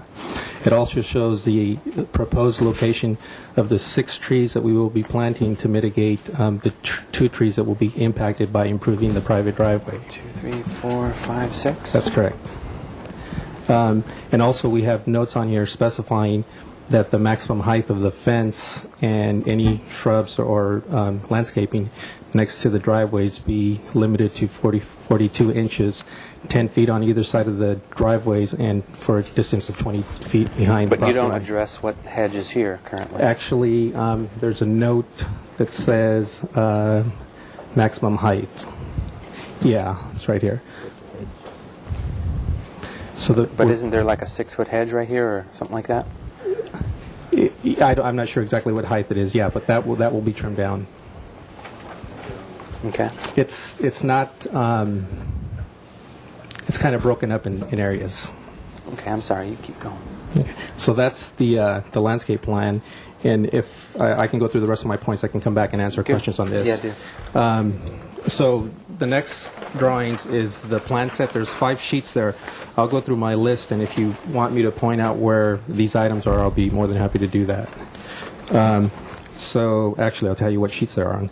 Sheet number 3 shows the fence behind the sidewalk with the maximum height of 42 inches. There was a concern about the height of the fence. And then also there's an 11 by 17 handout that I gave you that shows the design for the proposed carport. Moving along, that shows that the framing members have been upsized to make them more substantial from what we had previously shown. The uncovered parking space for proposed parcel C has been relocated, so we don't have the tandem situation anymore. And then turnaround areas for both parcel B and parcel C have been provided, so we don't have vehicles backing out onto Medcliff. And those have been designed to meet the maneuvering templates that the city has. Kelly spoke to you about the sidewalk and why we're going to continue to show that. Also, the Single-Family Design Board asked us to investigate the possibility of a road versus a driveway. And I think the concern there, the question was having to do with setbacks to the road for any future buildings. So what we've decided to do as the applicant is increase the setbacks from the driveway, keep it as a driveway, to 20 feet as opposed to 6 feet. So we'll have greater separation. If we do a road, the Public Works requires that any road be developed with curbs, gutters, and sidewalks, and I think that's just going to... Do you show a page with those setbacks? Yeah, I think it's page 4. Yeah, the road, I think, would not be consistent with the neighborhood. So we're showing 20 foot for the length of the driveway, and then we've also eliminated on parcel D those fingers that were within, that were in part of the building envelope on the last go around, just beyond the hammerhead, the fire hydrant, fire department hammerhead.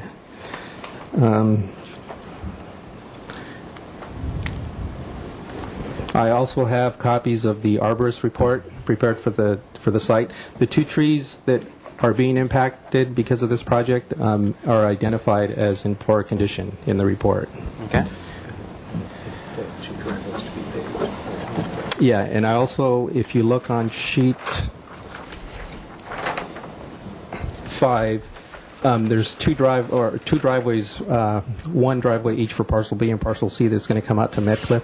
Previously, we had shown those as gravel. Now they're pavement. with concrete aprons on the street.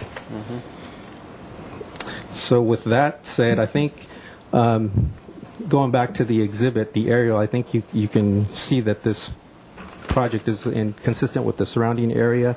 The smallest proposed parcel on this site is about 3 times larger than what's allowed for by zoning. And even after, sometime in the future, parcel D gets built out by a house, it's still, going back to that exhibit, it's still not going to be as dense as what currently surrounds it. So with that, I'm happy to answer any questions. Okay. Actually, I need to do public comment first, but you'll be first. Is there any public comment? Seeing nobody jump up, I'll go to staff. We have a letter in opposition from Paula Westbury. All righty. Ms. Burney. I just would like to go back to what you were talking about, the last thing you said about, what was that about zoning and lot size and... This is in the 1E1 zone, which the minimum lot size in a 1E1 zone is 7,500 square feet. So the smallest parcel we have in this project is over 20,000 square feet, if I'm not mistaken. Right. So it's almost 3 times larger than what's allowed.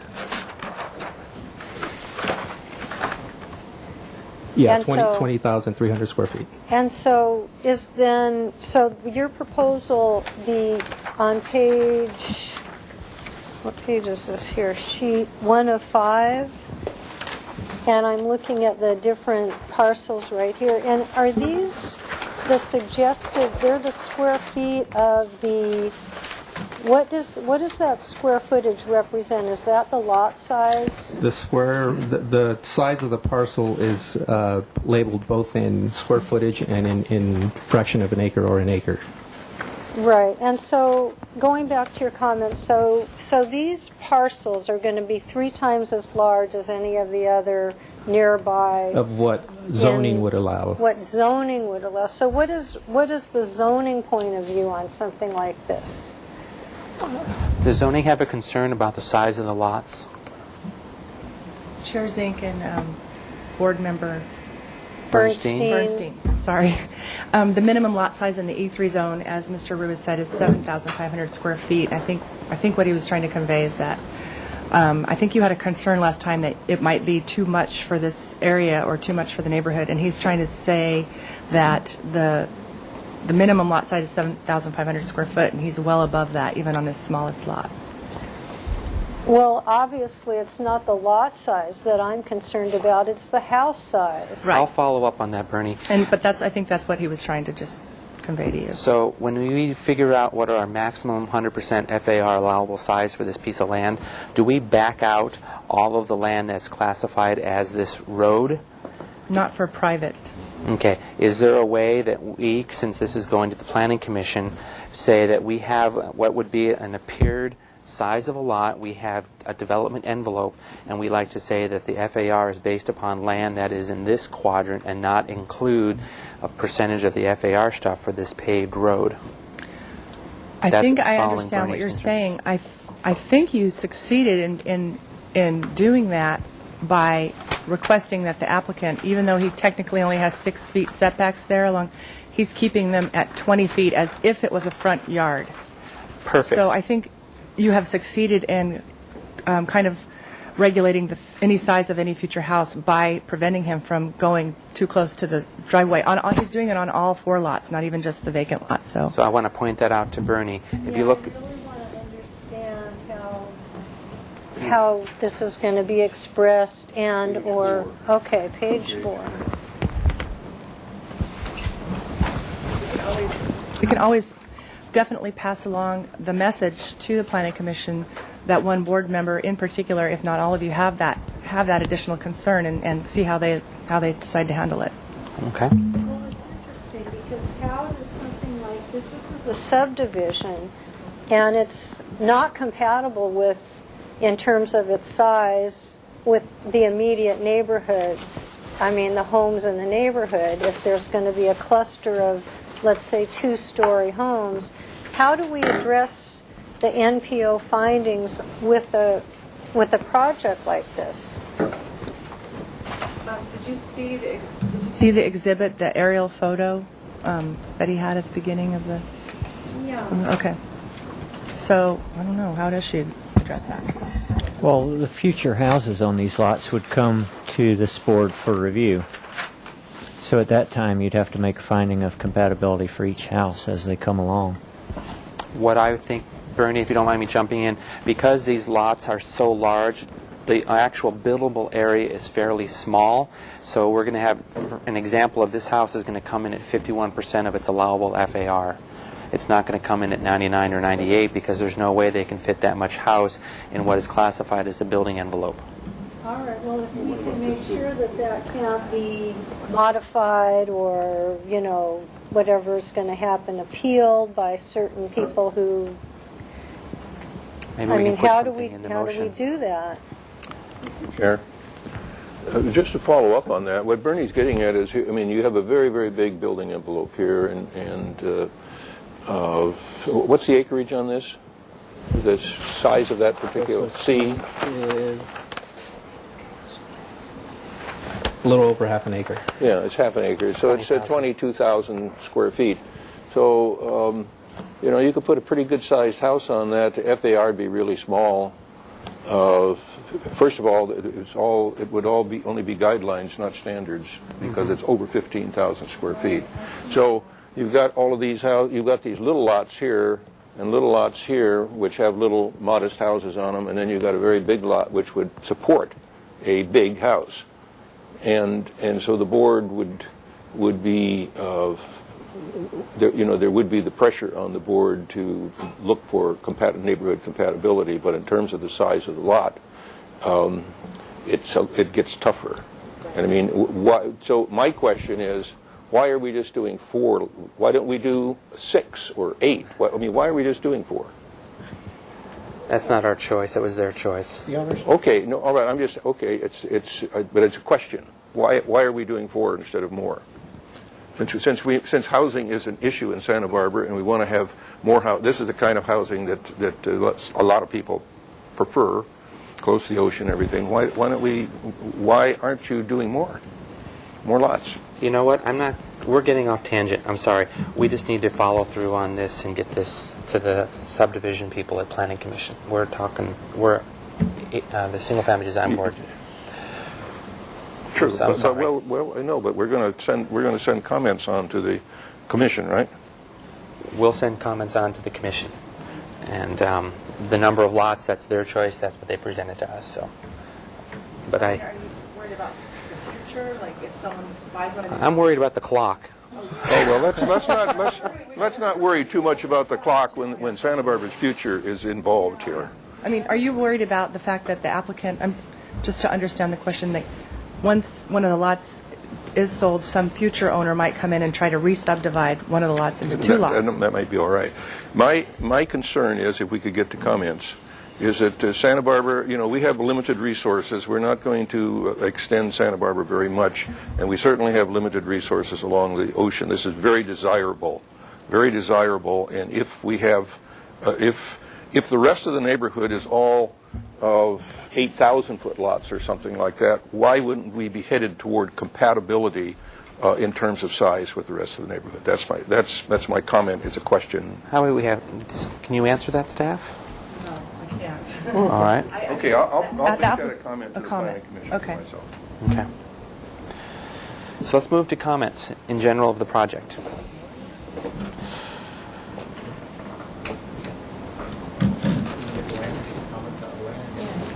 Yep. Go for it. Do you want to? Okay. Yeah, we have the same comments. Well, I guess first was a question: is the podocarpus, did the city arborist suggest that tree? I'm sorry? The podocarpus, the street tree. Yes, that's approved by the city arborist, and that's that was a recommendation from the city. Okay. That's correct. Okay. The other comment would be the Cotoneaster low fast would be a better variety to use in a parkway instead of the Apiculatus. It stays lower and it's not deciduous. The evening primrose is actually an annual, and it sort of is invasive as well. I think you need to find an alternate plant for that. Okay. And that's it. If I may make a comment, did you have choices on the tree, street tree, or did you have more than one suggestion? We had a suggestion. Yeah. Only one suggestion was given. But is it a suggestion or is it an order? The urban forester, I called him and asked him what the required tree is. Required tree? For recommended required tree on Medcliff, and he gave me that's the what it answer. is. And he's the applicant Wow. saying he will do it. Okay. I guess you can't mess with that then. One of the messiest trees known to man, I'll tell you. It's, I can follow up on that. it gets these really smelly, nasty fruit that it drops everywhere. Fruitless version of it, like fruit salad tree? No, not that I know of. And it's if you want a real good indication of what they end up being like, go Lower De La Vina Street. There's the street tree there, and the sidewalks are coated with goo. When the, What are they? it's the fern pine or Podocarpus graciliorum. Yew pine. Or yew pines. They have several different common names, but they're a mess. It really doesn't matter to us. I know. We have to weigh in on it, though, because that's our job. But if there was another proposition, that would be really nice to hear what the other proposition was. Okay. We'll put that in the motion that we'll look for a different alternative. Alternative street tree would be lovely, if possible. We'll have a say on that. Okay. Just going through, does anybody else have any comments about the presentation itself, about the driveways, the park, the back out areas, and the carport design? Mr. Chair? Yes. I like the improved turnarounds, this one particular, the side-by-side parking. I think that's an improvement. And certainly the carport is acceptable now as it's presented. I think this 20-foot setback is very, very nice. So those are all positive things. The negative thing I have is I think that the subdivision is not compatible with the general size of the lots in the neighborhood. Okay. Bill, are you referring to all the lots or mainly parcel C? Yeah, where's the one where we see all the lots? 3 or 4 in that set. Well, I'm just looking. I mean, this is a lot here, right? Yes. So there's one that's got a whole bunch of buildings on it too. It looks like it's got 4 buildings on it. Are these all different houses? Condos? No. Anyway, when I look at this, that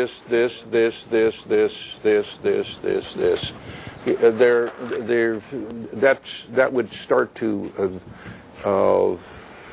bespeak to what the existing lot size is. Now maybe these are a little bit small, and everybody would like to have a little bigger lot, and I can understand that. I suppose this is what, about 7,500 or something like that. It doesn't say, but we don't know. But I think the Single Family Design Board has had trouble in neighborhoods where there is a predominant size of lot, and that has driven the size of the houses and the character of the neighborhood. And when we get, and in fact I believe the first meeting that we ever had was a very big house on a very big lot up on Santa Rosa or someplace, and we had a lot of trouble with that because it fit into the lot, but it didn't fit into the neighborhood, and we struggled greatly with that, and that's a problem. And I think that's a problem we've learned over 3 years. Okay.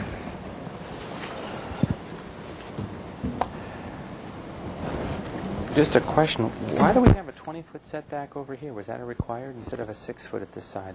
The requirement is 6 foot, but at the last meeting there was concern that whoever developed this parcel, that we didn't bring it close to the property directly to the east. So again, as the applicant volunteered to create that greater setback on that side.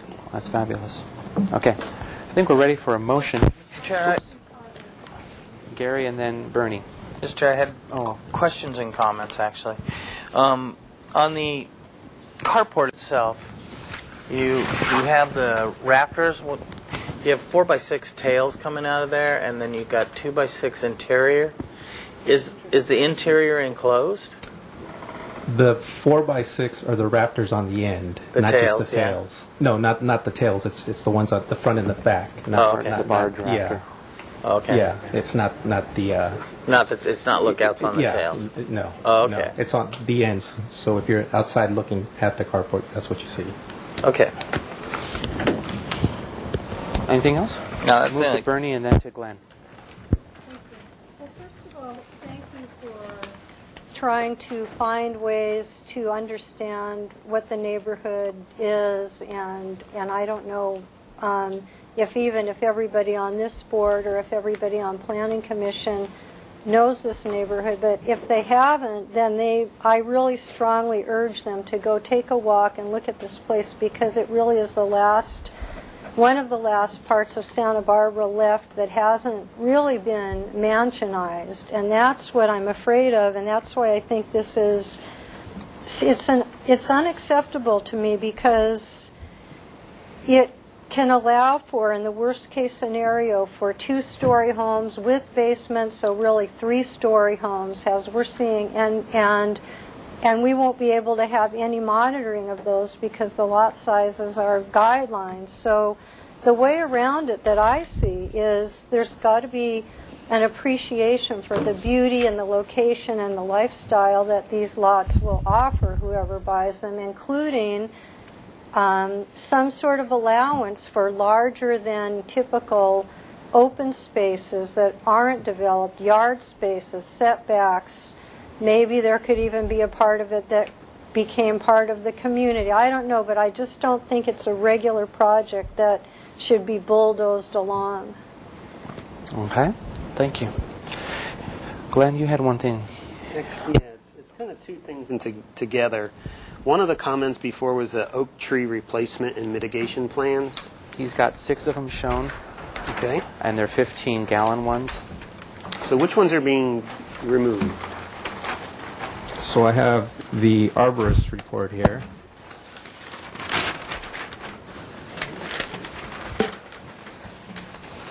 And actually, I only have 2 copies of this, so let me hand out another one.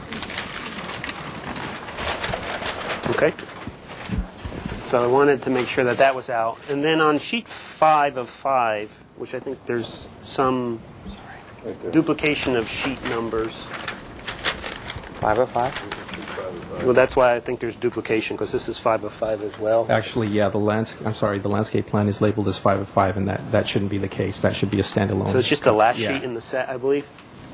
What I'm getting to is there's an infiltration bed designated on each one of the sites, and I guess that's to contain runoff on the site.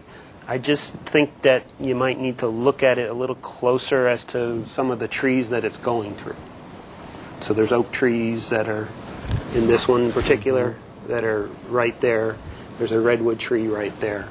So that's just sort of fine-tuning. So we'll just have you rearrange this so you're around the, not under the drip line of an oak tree, on here or through it. That's a minor glitch. Is that a section through? Yes.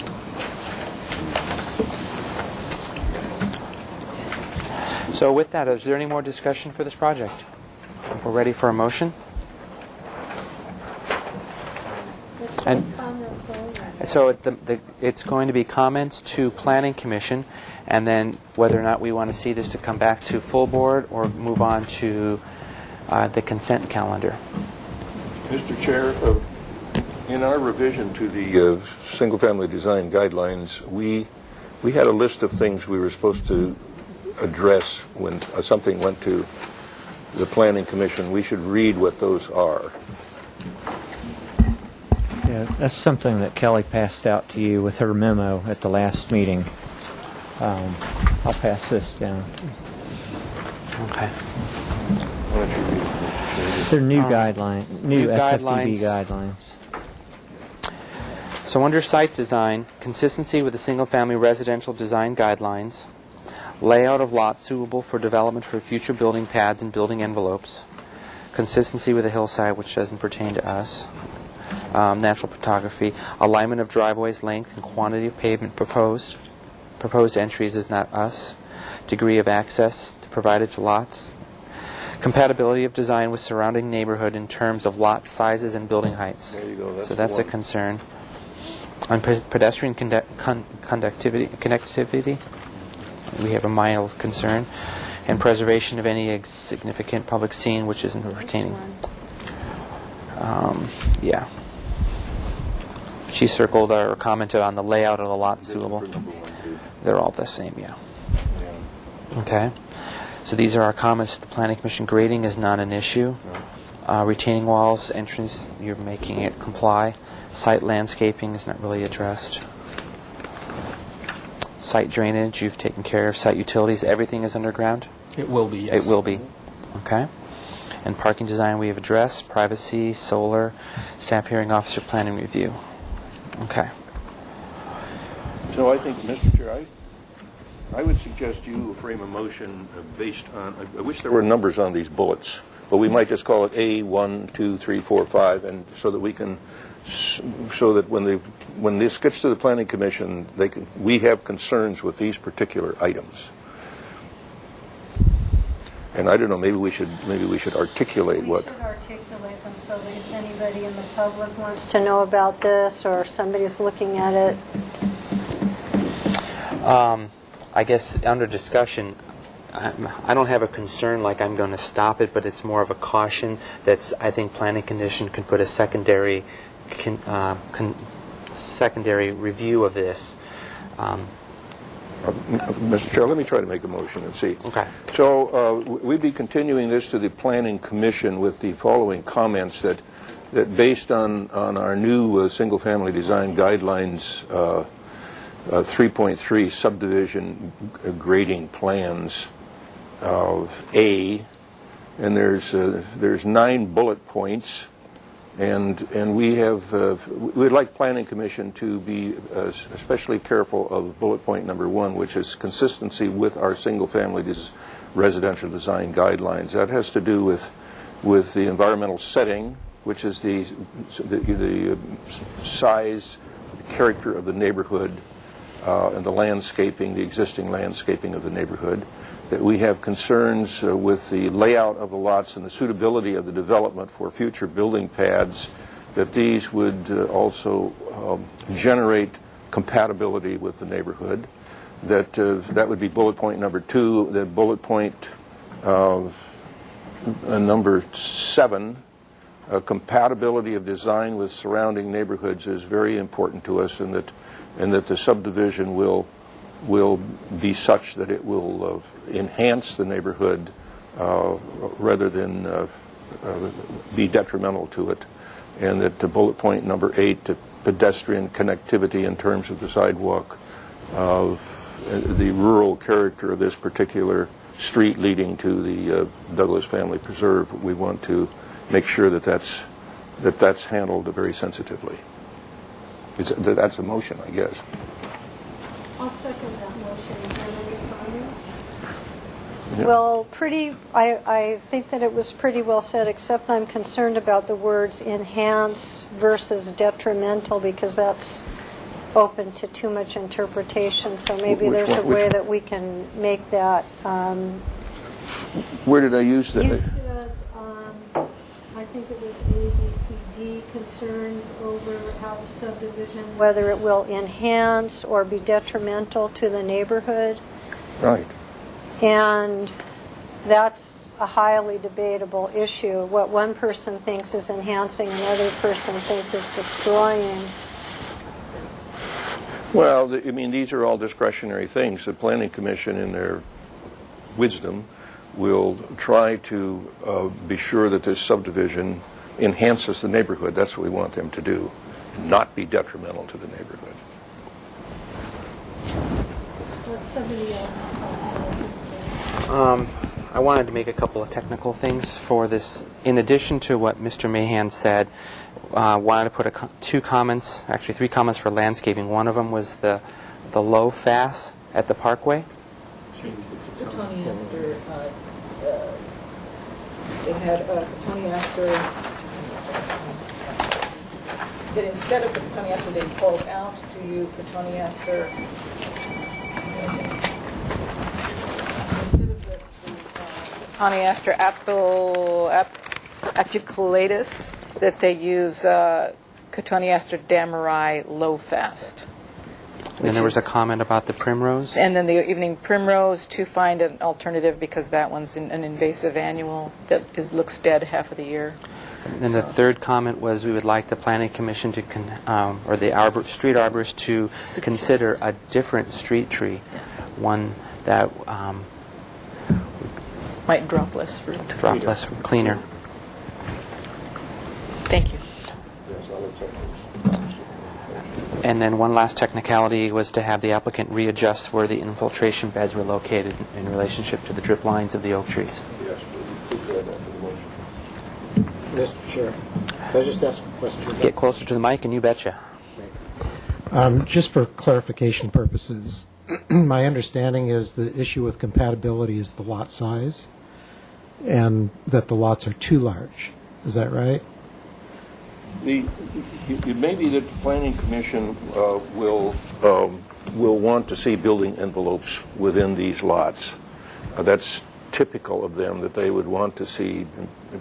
We might ask them to study that, the building envelopes, and that the building envelope, while the lot is big, the building envelope would be more in keeping with the neighborhood, so that we don't get mansionization of these large lots. Okay.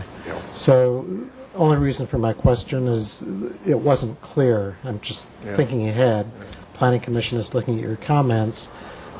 If you could make that clear in your comments and motion, I think it would help the Planning Commission to understand what it is you're trying to get at. Well, let's add that we ask the Planning Commission to study building envelopes for these particular lots to the purpose of finding compatibility with the existing neighborhood. Mr. Chair, the building envelopes wouldn't change the FARs. So if they wouldn't change the. If you're concerned about mansionization, maybe you should just say so. The board has learned that when we have a big lot, the FAR starts to break. It doesn't really have too much meaning. It doesn't have too much meaning.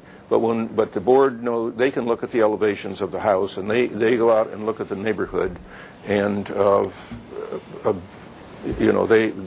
be it'll work. We don't always use FARs on big lots because they don't have any meaning.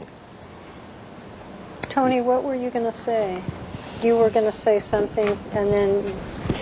Well, it just sounds like your concern is houses might be proposed that are too big for the neighborhood because these lots are too big. So you might just simply say that, if that's what you want to say. Yeah, I think so. Yeah, that was kind of my point. I'm concerned about the historical character. I mean, in some cities, like up in Northern California, some of these neighborhoods have been, that you can't do anything like this. They're historically protected. But Santa Barbara doesn't have anything like that. Well, Mr. Chair, I think that I think that if this goes to the Planning Commission with all these comments, I think they will pay attention to this. They visit every site before their meetings, and I think that we've communicated very well our concerns for neighborhood compatibility, and it is in our guidelines, and that's the bullet number 1 brings that to their attention. And I think in their discretion they will deal with that okay. And then still the houses have to come back to this board. So I just feel like it's going to be okay. We do our job here, and the Planning Commission will do their job. You people will do your job, and it'll work out okay, I think. Is there any other discussion for this motion as it's on the table? Do people understand it? I'm not sure I heard it, but this project will come back to full board, not consent. Oh, yeah. Yes. Okay, back to full board. After Planning Commission, the motion should say that it will return to full board. I didn't bring this up, but did anybody have concerns with the driveway being paved? Was it gravel before and now it's paved? So should it be permeable? I think that's the fire department. It's a city requirement. Yeah. Within a certain distance. They're not going to drive the No, fire. I meant that should it be permeable rather than asphalt? There are pretty long driveways. Certainly could be ribboned or other. Well, I'll just, where's the water going to go if it's on this asphalt? It's going to go to either side of the road and it's going to percolate into the ground. Don't worry about it. The water is eventually going to get back down. I mean, even though it's so long. Maybe we could put it out as study, because remember, we're trying to keep the natural feeling of the neighborhood, and the more concrete, the more that affects it. It's coming back to the full board. When it comes back to the full board, we'll review that. Okay. It's too late to get it in anyways. So with that, I call for a vote. All in favor of the motion? Aye. Opposed? I'm actually going to abstain just because I'm a little confused in the direction we just gave you, and I apologize because I'm the chair. But luckily there's a videotape of this thing. You can... Great, thank you.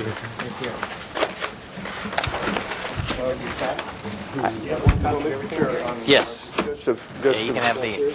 follow up on your confusion, I think that these bullet points that we worked out for Planning Commission have been a great help, and in the subdivisions that we've looked at before, we didn't have any direction in which to go. So while these things still may be confusing, I think we've taken a step forward. Okay. Good. Well, I'm supportive of the project. I just didn't quite understand all that we were telling you, so good luck. Thank you. Moving on to item 6, which is 921 Arbolado Road. It's 5 o'clock. We're 10 minutes late. We apologize. Are you folks for item 6? Oh, my goodness. Item 5 got canceled, postponed. We're on item 6. Yeah, we're at item 6, 921 Arbolado Road. That's Don Nolte. Am I on the one? Oh, in the middle. Is he outside? Yes, they're outside. You're calling 6 now, not 5? No, we're calling 5. I mean, no, 6. Item number 6. There we go.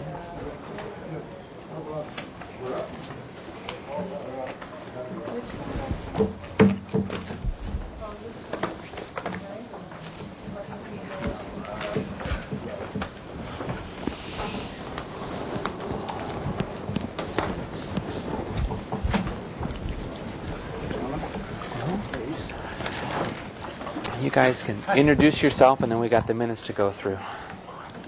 Don Nolte. Robert Foley. Dave Fristow. Okay. Welcome. Thank you. Nice to be here. Here are the minutes from the previous meeting. Number 1, provide a FAR analysis of the 20 closest homes. Number 2, provide calculations for grading with cut and fill and export quantities. Number 3, provide photographs of neighboring homes. Number 4, provide large-scale sections through the road and house, larger scale sections. Number 5, show accurate oak tree drip lines. Number 6, provide complete elevations of the cabana. All right, you're up. So I'm just going to go through one sheet at a time and hit all the points, all the changes we made. There's a list on the cover sheet that was submitted, but I'm flipping back and forth. The cover sheet basically is the same. We've added the... I just want to leave keep it right in the center of the TV camera, yeah. We've added the calculations for the grading. We have a grading plan, so I'll go over where the grading takes place with that sheet. The size of the house has stayed the same. We have reduced the size of the cabana by 110 square feet, which has reduced our percentage and our FAR. But that's all that has really changed on this cover sheet. The existing site plan obviously hasn't changed, and none of the statistics have changed. These are neighboring houses. These were submitted before. I don't remember that thing about providing more photographs of neighboring houses, but these are the 10 closest houses. We did do a photo simulation from the junior high school and from the beach, so maybe that's what that was about. So this is pictures of the house. different parts of the site, and then a view looking towards the ocean. So this is a photo simulation. This was done, taken from the junior high school. You can recognize that, the parking lot in the back. This is the view of it now, and the easiest way to find it is it's right there. So if you see this open land here, directly to the side of it, that's the existing house, and we photoshopped in the new house. You note there's two large oak trees on this side, and 3 oak trees on the other side. So you kind of have this V that will remain, that you get the middle of the house. And then from the beach, this is that same piece of land, and the house is right here, which you can just barely see, and then you can see it right there for the new house. So it's pretty minimal. Ah, here we go. Neighborhood study. 921. I'm looking. 921. 921. We're 97%. We're actually not on there. These are all the neighboring houses. How are you in relationship to the neighboring houses? Well, that's what I'm going to tell you.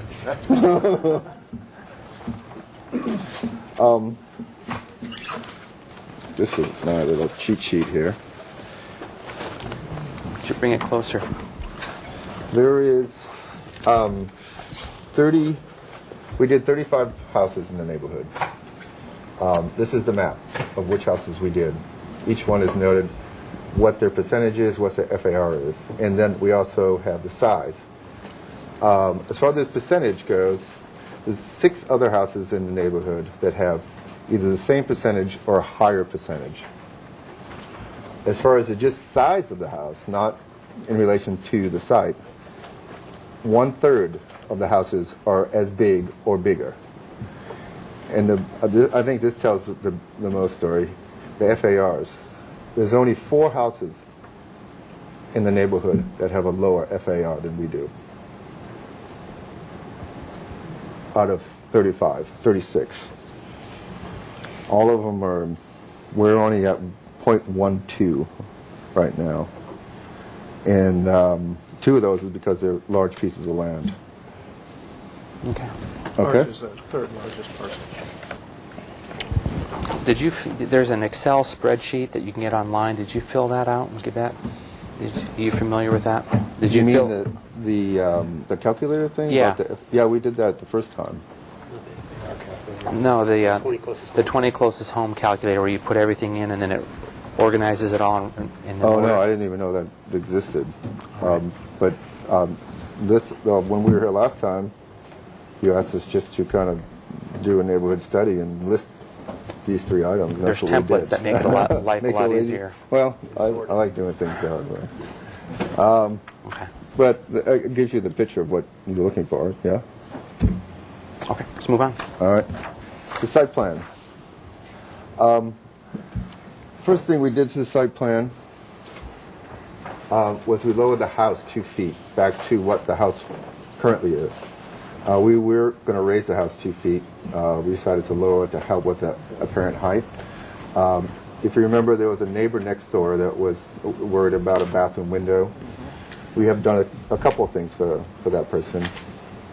We've moved the house over, and we've also redesigned the bathroom, which I'll get you on the floor plan. A couple things in the back of the house. We've reduced the size. There was a small room on the back side of the cabana that we've taken off, which allowed us to move it over more out of the view of the house. The basement, because of lowering the floor 2 feet, is now 2 feet closer to the pool. We had an 8-foot stone wall from the basement to the pool with stairs coming down before, excuse me. And instead of having one 8-foot wall now, we only have 6 feet, and we've broken them up into 3 2-foot walls with planters between it, so it cascades along down to the pool. Okay. And there were 2 big stairs.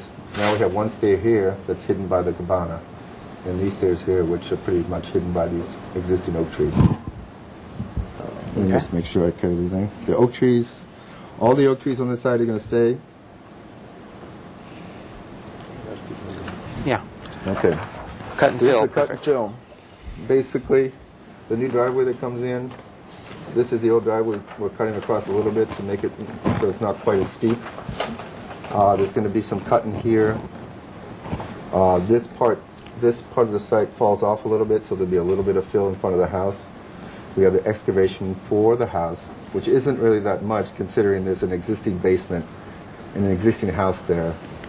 And on this side of the house, the grade is already down at that level anyways. Okay. So, and then we have some cut for the pool deck, and then we're filling on the base side. And the numbers are all right here. And at the end of the day, is there export? Or There is a little expert, but we believe we're going to encounter quite a bit of rock, which we're going to use for landscaping and facing part of the house. Okay. The main floor plan hasn't really changed all that much except for the massive bathroom. We had a window facing this way, now they're facing the ocean. Turns out the owner is happier with that anyways. So I think that's a win-win situation. The basement, you can see the step walls here leading down to the pool. We've also, this used to be a solid deck. We now have stepping stones and more area of planting, so we can plant in front of the house. It helps soften that. There was no longer a roof deck on top of the pool cabana. So this is completely detached with its own roof. So there's a thank you, you get that. Front elevation, the finish floor has dropped, and we incorporated a roof well in the middle of the house that allows us to drop the ridge down about 2 feet. So overall, the ridge has dropped 4 feet from the original design. 17 feet tall. This is the east elevation. As you can see, most of it, the basement is underground on this side. This is the east side of the cabana, which is buried, and then the understory will be have stone veneer on them, which so would give it a nice base to feel like it's coming out of the ground. You can see we meet the height limit. We also meet a 25-foot height limit, and you can see the step walls we're using in the front. The north elevation should be the south elevation. I'm sorry, I'm dyslexic, so sometimes Smart people are dyslexic. Did you know that? I did know that. That's what my mom told me anyways. The biggest change in this is the distance between the pool and how this drops down. We have the step walls now, which allowed us not to have a railing across here, which helps. It doesn't look like an understory anymore. We've reduced the height of the roof. This has moved over, and now we have a roof on this, which helps as well. Beautiful. And this is the other side, where the neighbors, where the window used to be. As you can see, this crawl space in the front, and then this is the natural grade here that exists. And you can see how it's already down almost to the basement level as it is. And some questions about the apparent height. This is the existing grade, and this is where the house hits the ground. So our apparent height at this point is 27 feet. Again, we meet the 30-foot and the 25-foot height limits. And even if you go to the extreme, where you go all the way to the end of the cabana and take the highest point of the house, we're only at 33 feet. Considering this, how steep the rod is, I think that's pretty good. And that's it. Wonderful. Thank you very much. With that, I'll open up public comment. Is there anyone from the members of the public? Oops. We have one more thing. These are letters from all of the neighbors, all 10 neighbors in support of the project. I don't know if you guys want to read that out loud or if that's something you just take in. Just 10 neighbors. Just 10? No. I'm saying the number 10. Oh. You have 10 neighbors. Okay, that's what you mean. Okay. Yeah, Actually, it's 9 neighbors, and I got 2 verbal support from 2, and then we resolved our issues with the gentleman who spoke last time. Okay, good. So with that, I'll open up public comment, recognizing 10 letters from neighbors, comments. Seeing nobody jump up, I'll go to staff. We have a letter in opposition from Paula Westbury. Okay. Return it to the board for questions of the applicant.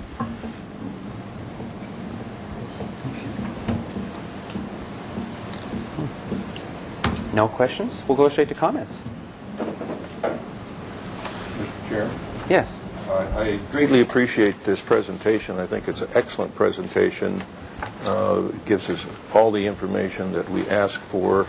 I especially like the views up of the Riviera from the schoolhouse and the harbor. I think that shows that while this is a big house, it blends in and is compatible with the other houses that you see as you look up there. And personally, I think the architecture is excellent.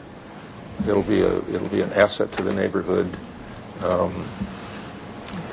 and I will be able to support it for a preliminary approval as a basis for working drawings when the time comes. Thank you very much. Are there other comments from other board members? Yes. Yeah, I'd just like to thank you for meeting with your neighbors and finding a way to find common ground, literally, and I think it's gorgeous. One question about preliminary approval. There's no landscape drawings? Not yet. Not at this time. Not at this time. We'll have to continue for landscape drawings, but we could give... we can give preliminary approval on the architecture, architecture. And say landscaping is just forthcoming. Okay. Any other discussions from board members? This looks good. Looks great. Good. So we'll entertain a motion. Mr. Mayhem? Mr. Chair, I'd like to make a motion for a preliminary approval for the basis of working drawings for the architecture and continuing this application for a conceptual landscape plan with the comments that the size, bulk, and scale is appropriate to the neighborhood, that the architecture is appropriate to the neighborhood, and that we can see that the details, materials, etc., are going to be of a very high quality. Great. Is there a second to that motion? Second. Second by Glenn.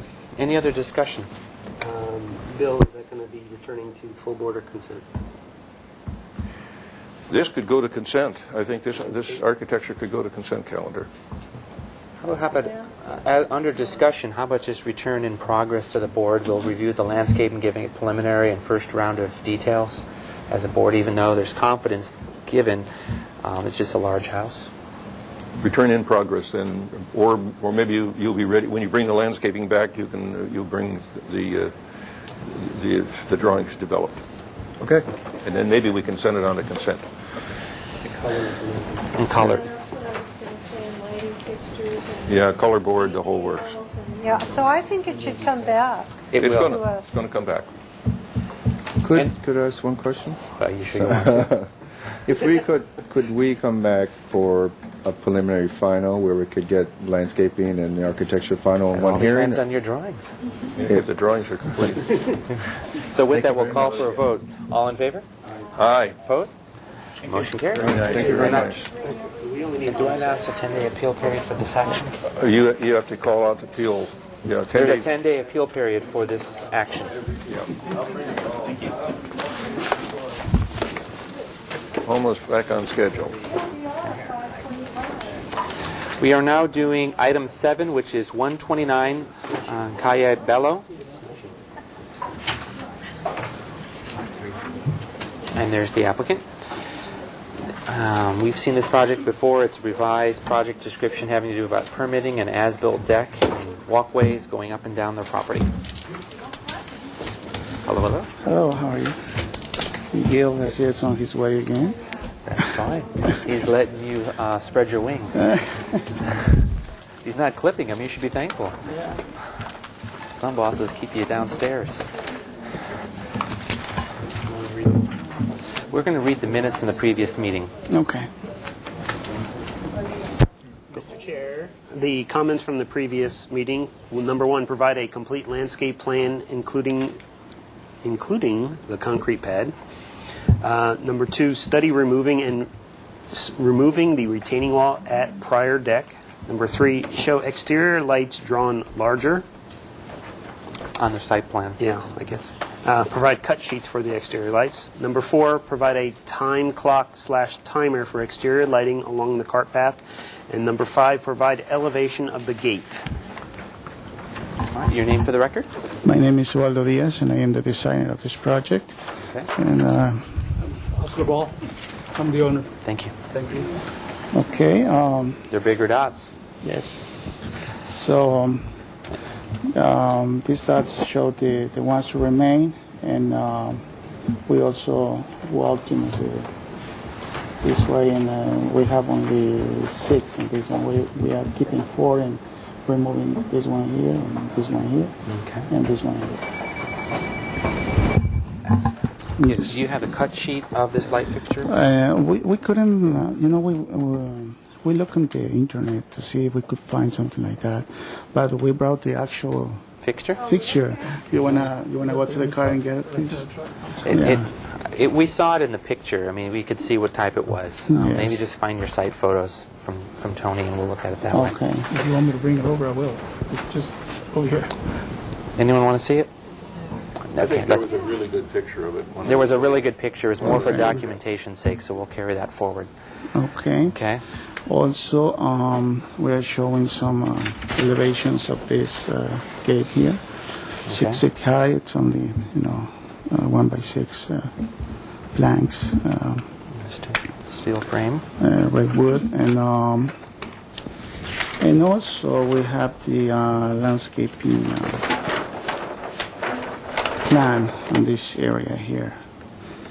And the landscape architect is proposing some sandstone boulders with some pockets between, to plant some rosemary plants to screen that wall. So what are these trees here? What are we seeing here? Okay, we have Yankee information. Point.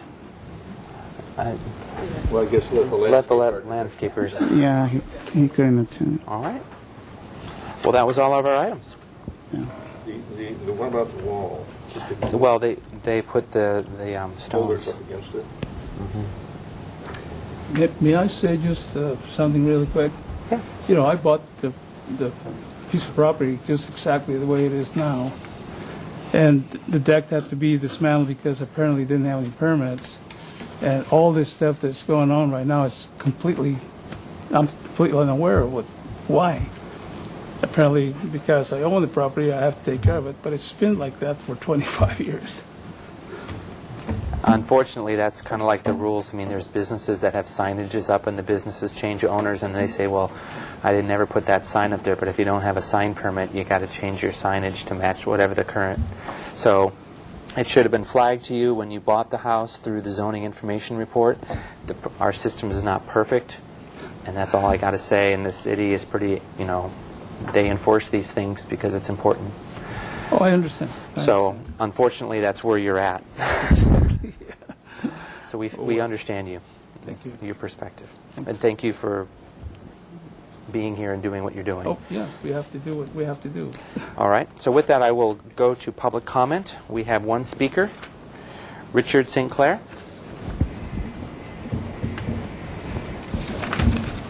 Thank you for this opportunity. I wasn't here last time, and Mr. Garcia took me to task, saying I wasn't concerned or I would have been here, and that's not the case. Well, here he is. Okay, shh. Well, there he is, Mr. Garcia. Let's focus with me, please. Please, okay, fine. I can't tell from these drawings. Maybe you could explain. He's going to put boulders in front of where the wall is right now. Is that what's going to happen? Because I have a photo of what this wall looks like. I don't know if the last time it was ever really obvious to anybody exactly what it really looked like. It's a huge wall, and you can see how it sits from down below also. I've never heard any dimensions on the wall, nor on the remainder of the deck above it yet. I'm sorry, you're over. If someone turned on your light. Sorry. St. Clair, Richard. I'm Richard St. Clair. I'm sorry. That's our fault. Thank you. So that was my concern. We thought it would just be an enforcement action. It would all be taken down. It's been going on for 3 years, and so that was why we weren't here. So that's my concern now as to why that's still there. The board talked before about this avoiding a gathering place, an activity zone up there. That's consistent with the guidelines not to have it there, to move it somewhere else. So I'm not sure why it remains, even with the lights going up there. Why does anybody want to be going up there at night for? I don't understand. The path was allowed because this was supposedly an agricultural zone. I don't see any agriculture, and I can't imagine anybody working agriculture at night. We're trying to be reasonable here, and that's why I'm trying to understand what the mediation is here. Are you putting boulders in front of this concrete wall? There's also some landscaping that happens in front of it here too, and the height of the landscaping I don't quite know, but these people over here will be able to assess what kind of landscaping it is. So that was our direction, was to screen this. I'd be interested in knowing what the landscaping is, obviously, because as you know, we have a view going down coast that direction. So if we can work with you on that, I don't have a problem. Thank you. We'll have the landscapers talk about this. Landscape architects. That'd be good. That'd be good. And those are my concerns. I don't know what the program is down below about the maintenance area and stuff. I don't know what the rules are. Is there supposed to be a parking area there, or is it supposed to be a maintenance area? You're talking about where the little golf cart enclosure is, where the gates? Yes, exactly. Yeah. I took out the photos, but... We're familiar with it because we actually did a site visit. Yeah. We're going to have a screen in front of it now. There'll be a gate. But will that be for parking cars or just for maintenance equipment? I don't think it's big enough to park cars. I think it's going to be parking the golf cart. Well, I just know there's a car there all the time now, so that's the only reason I bring it up. You can see it in the photograph. And it's got a tarp over the top of it also there, so it's kind of like a shed. Okay, thank you. We'll look into it. Those are my comments. Thank you. Okay.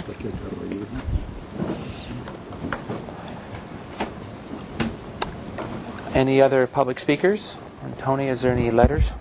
Yes, we have a letter in opposition from Paula Westbury. Okay.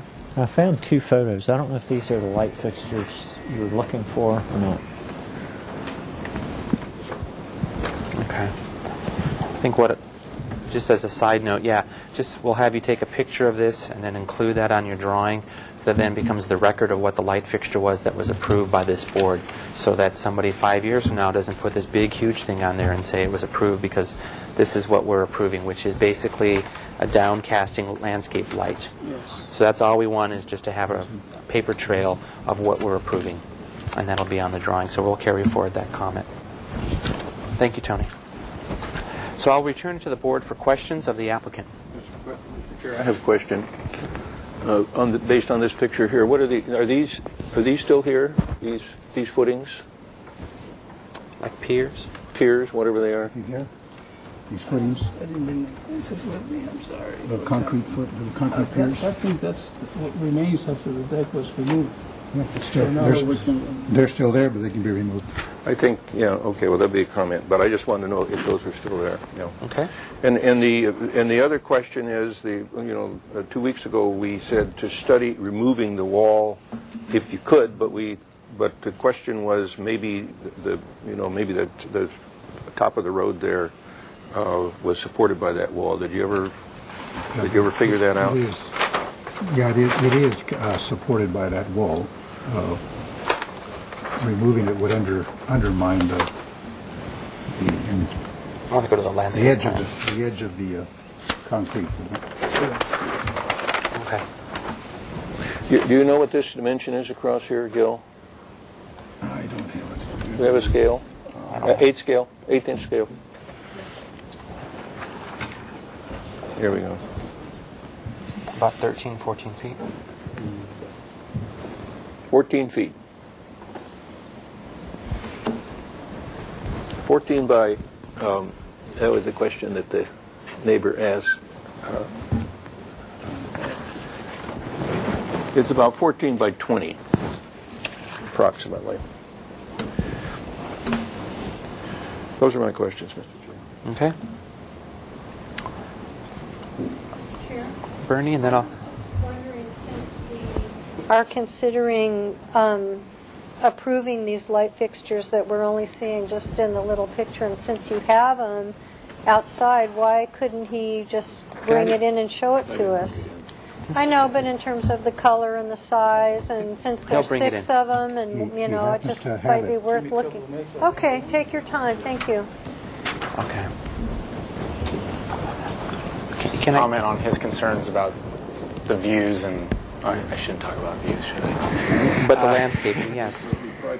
The proposed landscaping isn't going to be higher than the existing hedge material that's along the perimeter, and it's very appropriate. It's native mostly. It's going to screen the wall. What is it? What do we have there? Some ceanothus is way on. Berry. And some Catalina cherry to kind of augment that hedge along the north side. And is that fairly dense? Will that be a fairly dense hedge? Do you think the footings need to be, the piers need to be removed, or can they be planted around it? Okay. So we're waiting to visually see light fixtures. Are there any other comments from the board members on this application? Yeah, I want to second getting rid of the piers. Okay. So they can be jackhammered and dug out. Okay. They're already patinaed.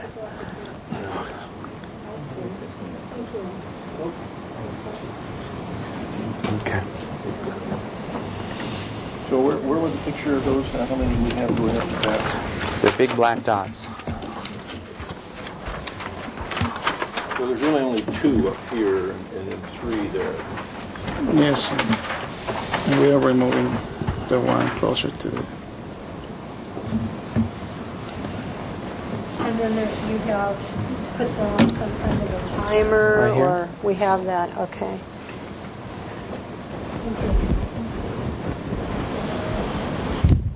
Mr. Chair, is it appropriate for us to condition of when the lights are off?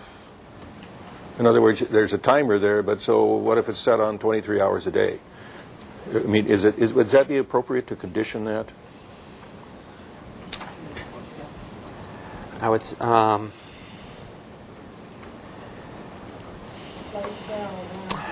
Well, if we set a timer and not a time clock. We actually said timer / time clock. Right. Because the same thing, like after 10, the light should go off after midnight, some number like that. So it's like both. I mean, I certainly would defer to the applicant for what, when he wants to use those lights, but I think it would be reasonable to condition them so that they're not on all night, that the clock is set and they do go off. So there's a maximum. Yeah. Does that sound reasonable, having a number like, say, 11 o'clock at night, or something that the lights go down midnight? The 2 lights in the front entry, they go on automatically, probably 8 o'clock, and they go off probably about 7 o'clock when they're on the photo cell. So the rest of the lights, like this one, I've not even turned this on for as long as I've been there, 4 years. They're there, and there's the switch. Okay. The person who makes the motion will do that. Mr. Chair, Tony has a comment? I was reviewing we had revisions to the outdoor lighting guidelines that Steve House recently worked on. Mm-hmm. So I was reviewing those, and it really doesn't talk about timers. It really gets into more of what is the light fixture and the intensity of the lighting rather than when it's on and off. But it looks like these type fixtures do comply with the guidelines. One of the guidelines says to keep the lighting low and close. Light sources for landscape lighting should be near ground level. Fixtures mounted, let's see. Then it talks about fixtures on buildings, but there's also a guideline on walkway lighting. It says along walkways, low-level lighting in the form of bollards or fixtures mounted on short posts are the preferred lighting solution. Fixtures should be located to avoid hazards for pedestrians and vehicles and should account for growth of landscaping. There was another guideline in the residential design guidelines that talked about using lights on motion detectors, but I really didn't find anything about timers. Okay. Mr. Chair, I really believe that these lights will not be objectionable. There's not that many of them. They are very low, and I think that they will be acceptable, but I don't see any reason, just for the sake of being green and not using electricity when we don't have to, that they ought to be on some kind of a timer, and so that they're not on 24 hours a day. Or Do you want to set a time, a max limit, or? Yeah, and if you set a time, it's okay if he turns and doesn't put them on all that time. Oh, of course. Yeah, but Because he probably won't even that they wouldn't be on after, let's say, they wouldn't be on after 10 o'clock at night till After 10 o'clock. till 6 the next day. Just have a shut off for 10 p.m. Yeah, shut off at 10, come on at 6. Okay. 6 p.m. Yes. If I may, how in the world is that going to get enforced? I mean, it's not, and I think we've beaten this thing to death. I think it's time to move along. I mean, I think that this gentleman has done his best to try to comply with something that, he was clearly, not at fault really, and I just think that all these things we're laying on him as far as timers and everything goes is a little over the top for the extent of this violation. Well, we need a motion and we need a seconder. The time clock's already on the plan, so I don't think we need to go any farther than that. I would make a motion that we give the applicant final approval, that on consent, that the applicant is to remove the existing footing pier posts in their entirety, and that would be it. Do we have a seconder for that motion? Second that. Okay, under technicality, I don't think we have to go back to consent, that staff can verify a couple of things, and we can ask the staff verify that the footings are removed in their entirety. And the second one is that the applicant provide a photo on the drawings of the existing light fixture that's currently installed. Okay. Denise, is there any other comments? Are you okay with those two things that I added to Gary's Yes, motion? that's fine. The NPO findings would be that the landscaping is native plants and low water use, and they're using high quality building materials, as i.e. the boulders, to screen the existing wall. Great. Color of the gate's not noted on the plans. Stained wood to match whatever else is on the property. 1x6 wood. It's a redwood fence. You just going to stain it? Just stain it, You just stain it a Oxford brown if you like, green.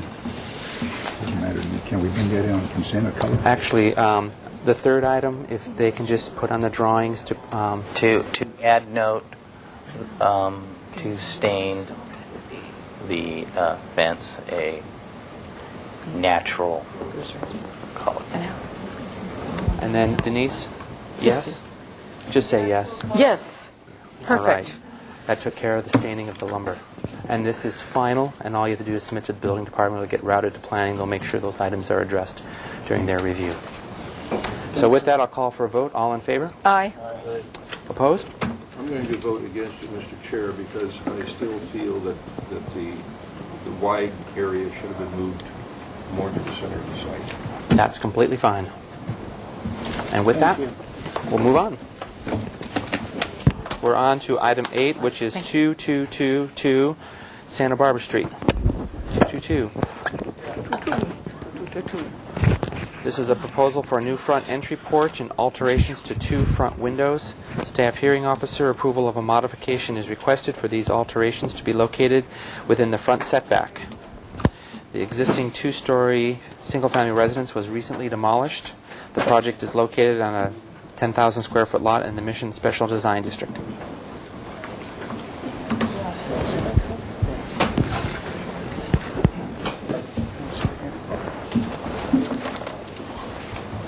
Okay, I'm Omar Diaz, designer of the project. The applicant is Contractor for Easter Day Construction, Libby McClure. Olga Martel. We're waiting for some drawings.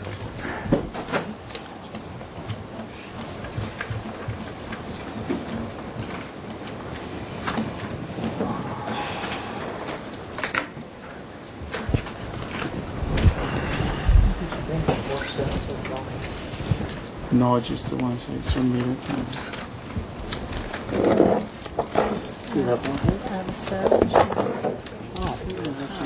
We'll actually give you those back because we only need to keep one for the record. Great, we'll take that one here.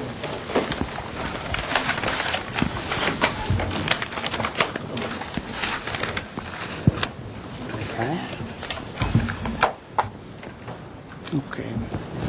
What we're doing here is let's look at the elevations first.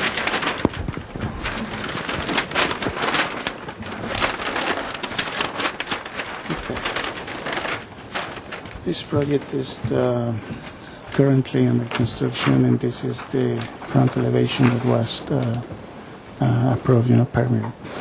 And now the client here decided that she wanted to improve, the looks of the front elevation. And we were studying it and decided that we make some small changes, just like changing the shape of these two windows in the same location. And this dormer just pushing it a little bit to the front to create this porch element that will change in a very nice way the front elevation. So at the beginning when we started the project, this is a existing non-conforming condition, and this portion of the house is encroaching the front yard setback. So we decided not to touch that because we wanted to avoid asking for a modification. Now that we see that potential that we have, creating this look, we decided to apply for the modification, asking for those two changes. The shape of the windows and the front door and this gable roof element. That's basically what we are doing. We want comments from you so we can go forward and apply for the modification. Okay. This is all new construction, right? Yes. The house is gone. This is gone now. That's correct. I have a question, but I'll wait till later in the process. This is just the side elevations, to see the difference where the approved dormer is and where it will be here. Well, I'll ask it.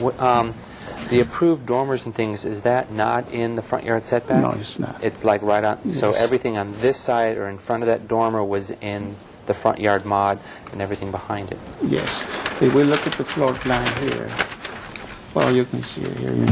This is the front yard setback, and these two dormers are not in the setback.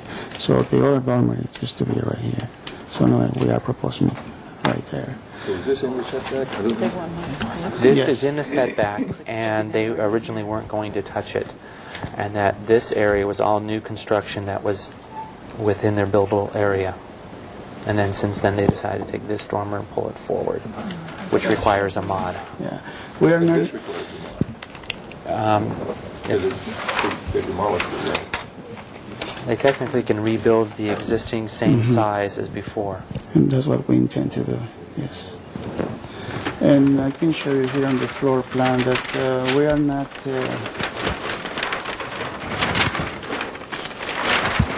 we are not adding any living space. It's just this element here, But everything else remains the way it is.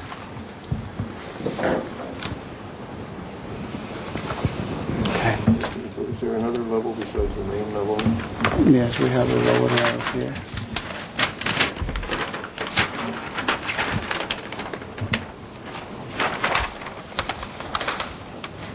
What's this? He's not talking about that. Okay. Is that the front profile? Oh, yeah, that's what See if we went. I just want to make sure we went through all the sheets that you have. That was the roof plan. That's the front.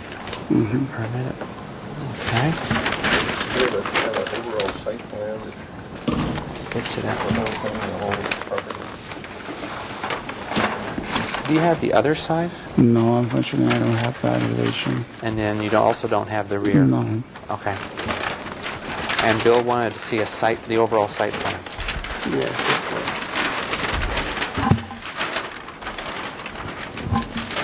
Okay. And hold your questions to our time. Good. You anything else? Oh, you want to add anything? No. Okay. Wait for questions, I guess. We'll